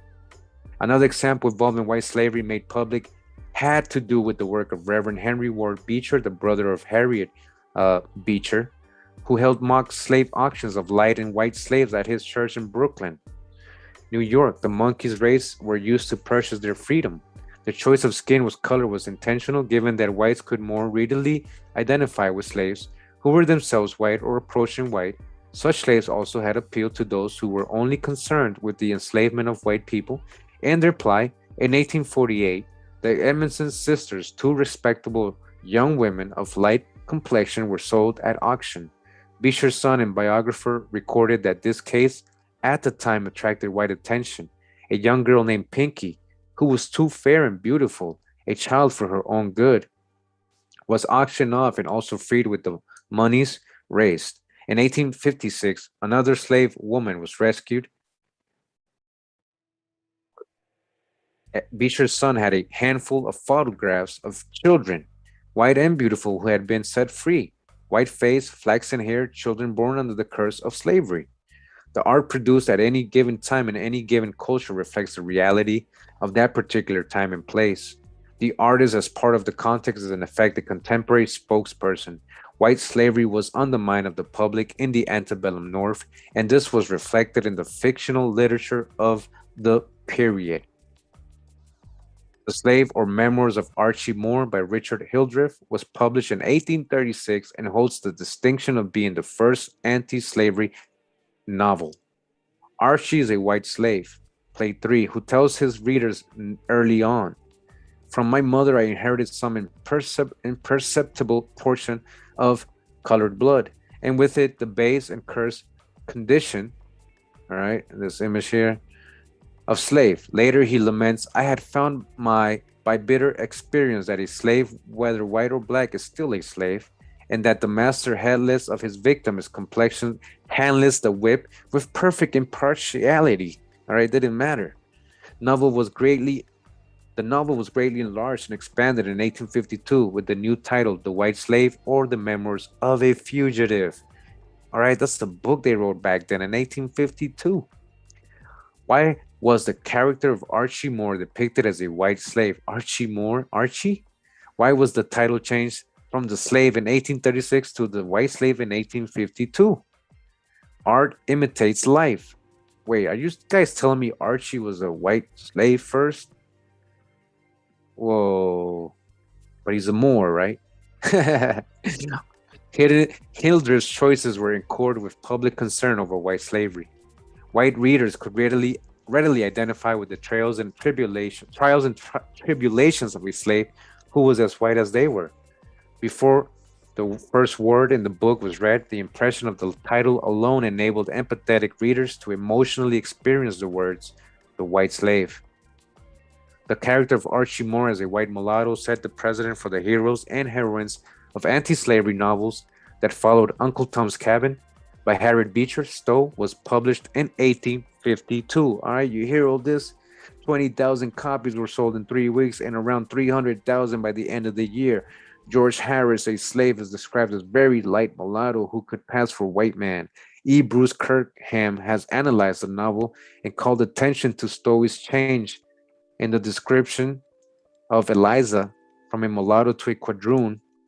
The change is important because whereas a mulatto is either a Negro with one white parent or merely a Negro with some white blood, all right, that's not necessarily, remember, we've caught them labeling people mulatto with 2 so-called black parents and Indians being labeled mulatto as well. So that's not the only definition, all right? We're going to continue. That's the hijack. It says the term quadroon is applied only to a Negro with 3 white grandparents. Eliza's bloodline and therefore to some degree her color, education, and social background are more clearly defined by quadroon than mulatto. She is made whiter. Every O'Craven has studied antebellum culture and concluded that Uncle Tom's Cabin was successful because the morally confused North had been supplied with concrete stereotypes with which to clarify and simplify its thinking. George Harris, Eliza, and their son Harry were indeed concrete stereotypes of light and white slaves. Uncle Tom's Cabin. In the words of Harriet Beecher Stowe's contemporary, George Fitzhugh, a Southern writer about whom there is much said in Chapter 6, to defend and justify mere Negro slavery and condemn other forms of slavery. You see how they started trying to, basically they did disfranchise people of color. They try to make that the norm. That's why today, when you think of slavery today, you only think of people of color. They put that idea into you. That's what they marketed. That's what they were promoting, and condemn other forms of slavery, like people of white, pale skin complexion being slaves. It is to give us expressly the whole cause of the South. For mulattoes, quadroons, and men with a white skin, as any of us. All right, look at this. This is the cover of the book they were talking about earlier from 1852, The White Slave or Memoirs of a Fugitive. And again, we're going to look for this book. It might be one of the parts in this series, all right? Now, we can continue where we left off. It says, white skin as any of us may legally be, and in fact are, held in slavery in every state of the South. The abolitionists well know this, for almost the whole enters amidst Stowe's Uncle Tom's Cabin arises from the fact that a man and a woman with fair complexions are held as slaves. Fair complexions. Oh, wait. Wait, what are they telling us here? So I know we always assume they were talking about like, oh, the son of the half-white guy. And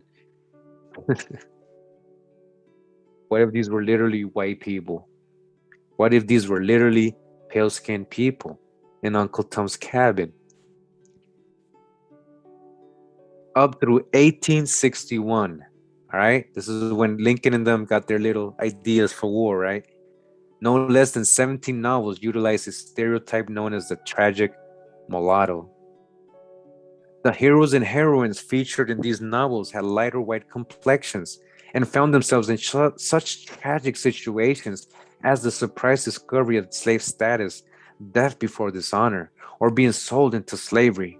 William Bedford Clark has studied this genre and states that a white-looking woman was most often the tragic mulatto, a white-looking woman. A white-looking woman. In such stories, this choice was absolutely intentional.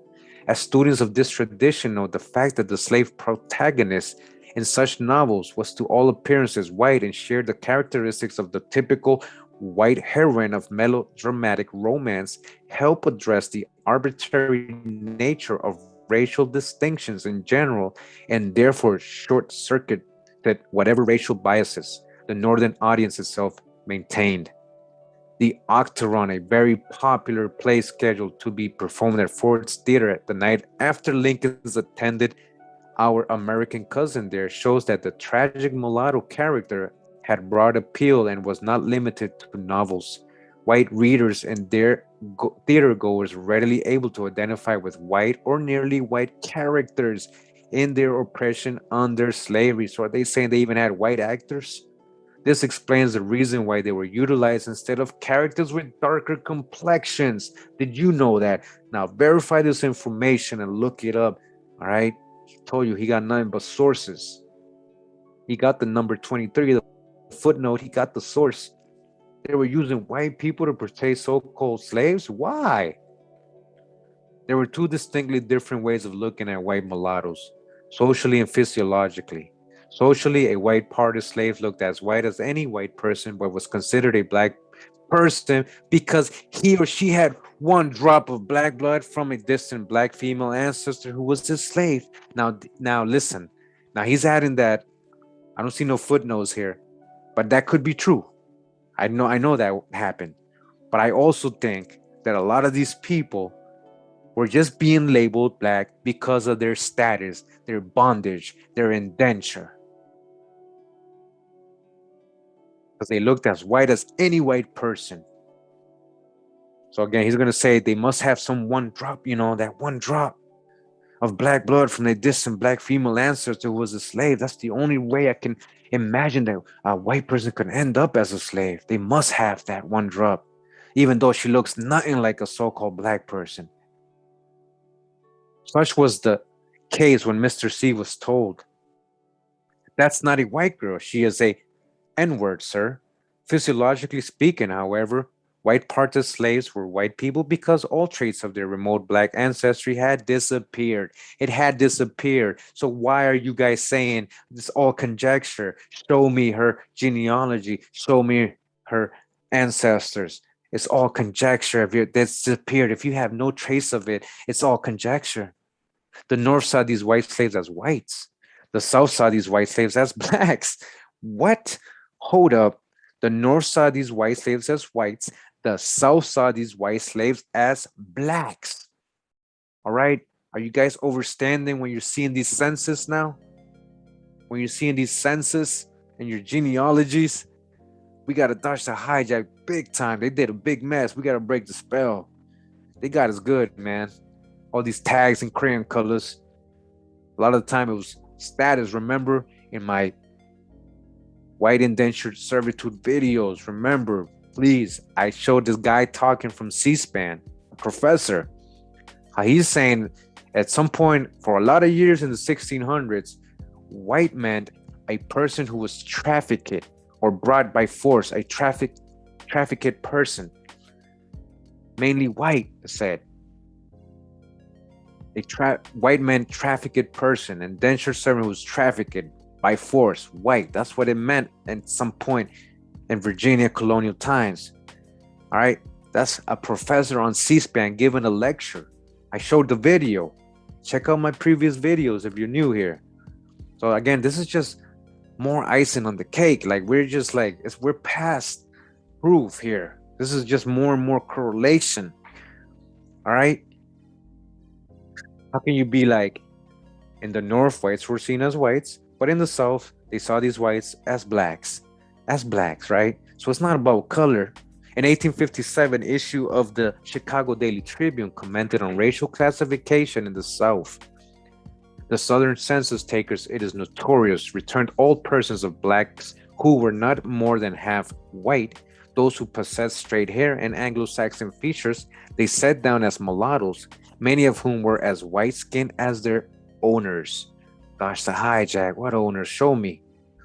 The actual number of white, show me their owners were white. They could have been people of color owning these people. The actual number of white mulatto slaves is unknowable because all shades from one drop to those showing some discernible degree of black admixture were classed together as mulattoes without any distinction as to color. Travelers who spoke of white slaves in the South, advertisements for white runaway slaves, newspapers, articles about white slaves and white heroes and heroines in tragic mulatto fiction all serve to validate that there were white people, right, who were enslaved in the South, right? Disbelievers, all the hijacks, all the trolls out there, disbelievers, Pan-Africans, and every other group that's hating on me, disbelievers were shown, in the words of the newspaper article cited earlier, that slavery has no prejudice against color. And we've reached chapter 3 of this book. And chapter 3 is the racial theory in the pre-Civil War census. We're going to leave that for the next episode of this series, part 3. Hope you tune in. Hope you guys enjoyed the presentation so far, these 2 last videos. I mean, this is deep, right? I hope you guys see how deep this is. It's a total reverse of what they told us. And seeing images like this make more sense to me now. Seeing images like this make more sense to me now. Man, so how do we feel after this, I know a lot of you have been following me for a while, so you're kind of used to it. And I'm glad, I don't know what I'm reading. I haven't read these 2 books. We're going to read these 2 books together. Again, these 2 books are very scholarly. Even though one is a little outdated, 1997, he's added some hijacking in his opinions there at times. The sources that he uses are verifiable a lot of the times in the book. Very good information. Again, we got to discern when they talk about white, whether it's always a pale-skinned person or an actual, just a free person of color who's free, So,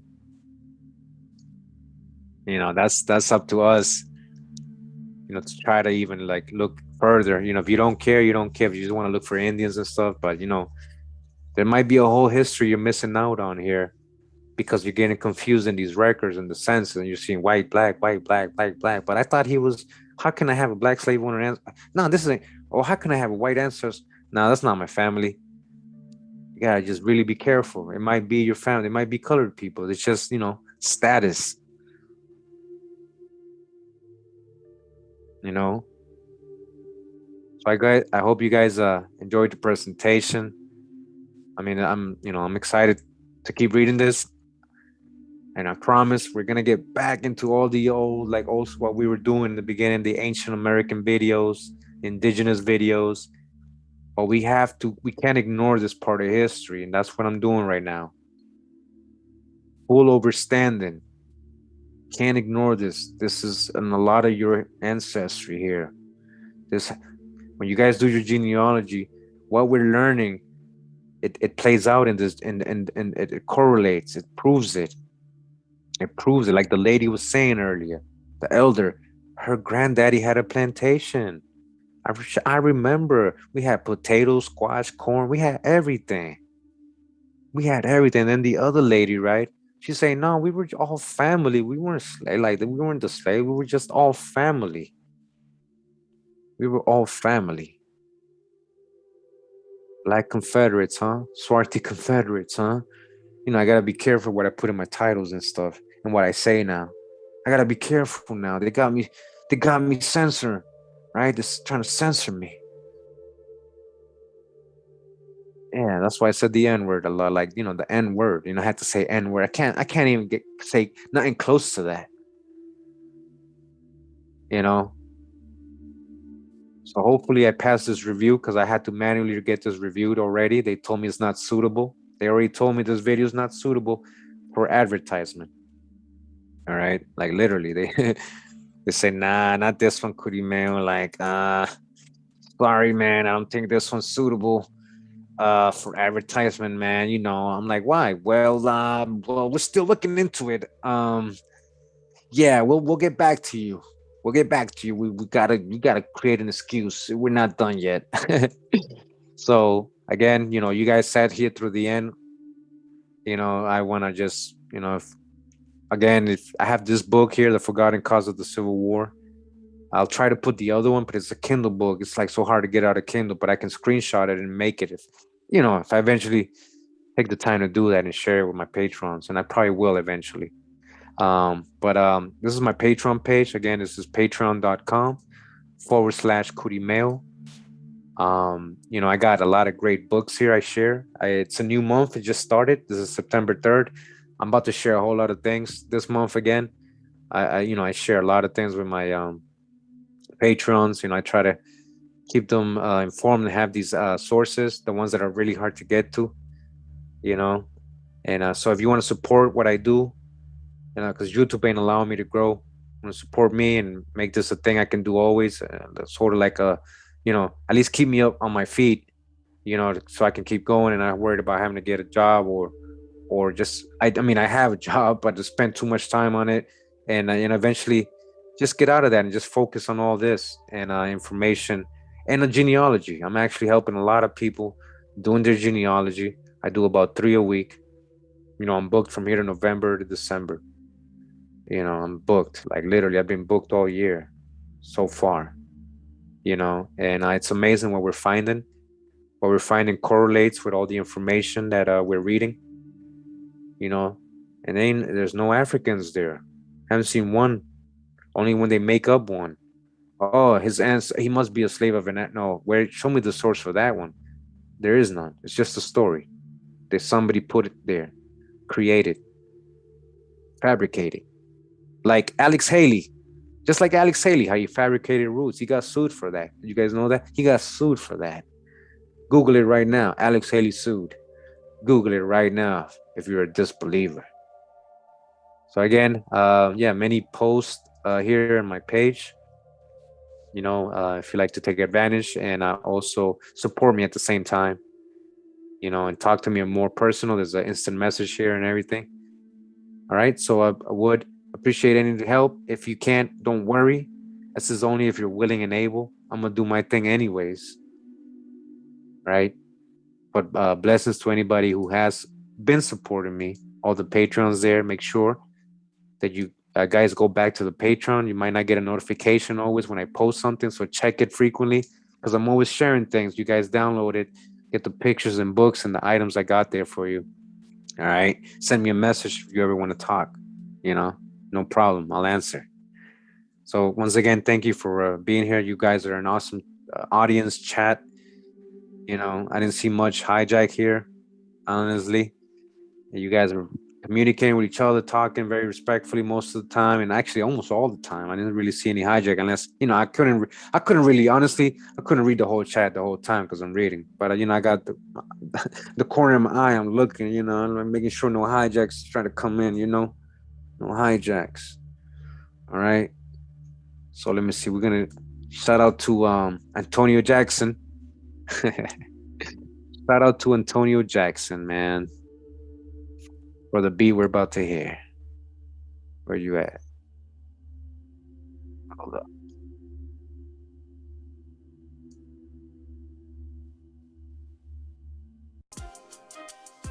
All right, so we're gonna lead with this. This song's called Amaru Khan. Amaru Khan.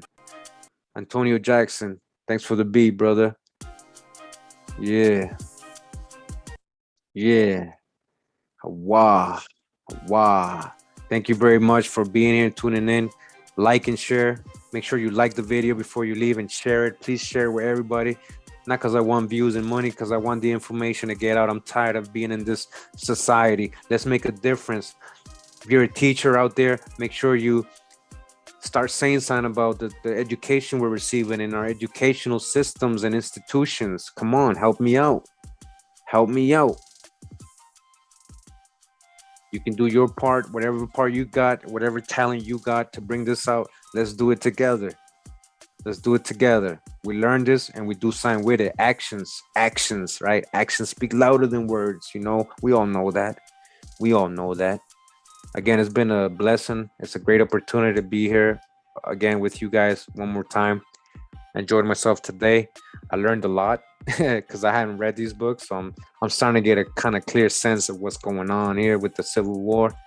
And we're going to be able to dissect this and break this down a lot better in the future as we keep learning, as we all keep learning together. This is not my info. I'm not better than anybody else. I'm not in competition with anybody. All right. I just want to make sure everybody understands and remembers that. All right. I love y'all. Take care. Hawa bless. Pura vida, mi gente. Pura vida. Yo, Antonio, bring us out, man. Antonio. Yeah, Marucans in the house. Marucans, the real Americans. The real, literally Americans in many ways. In many ways. I love y'all, man. Take care.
Thank you.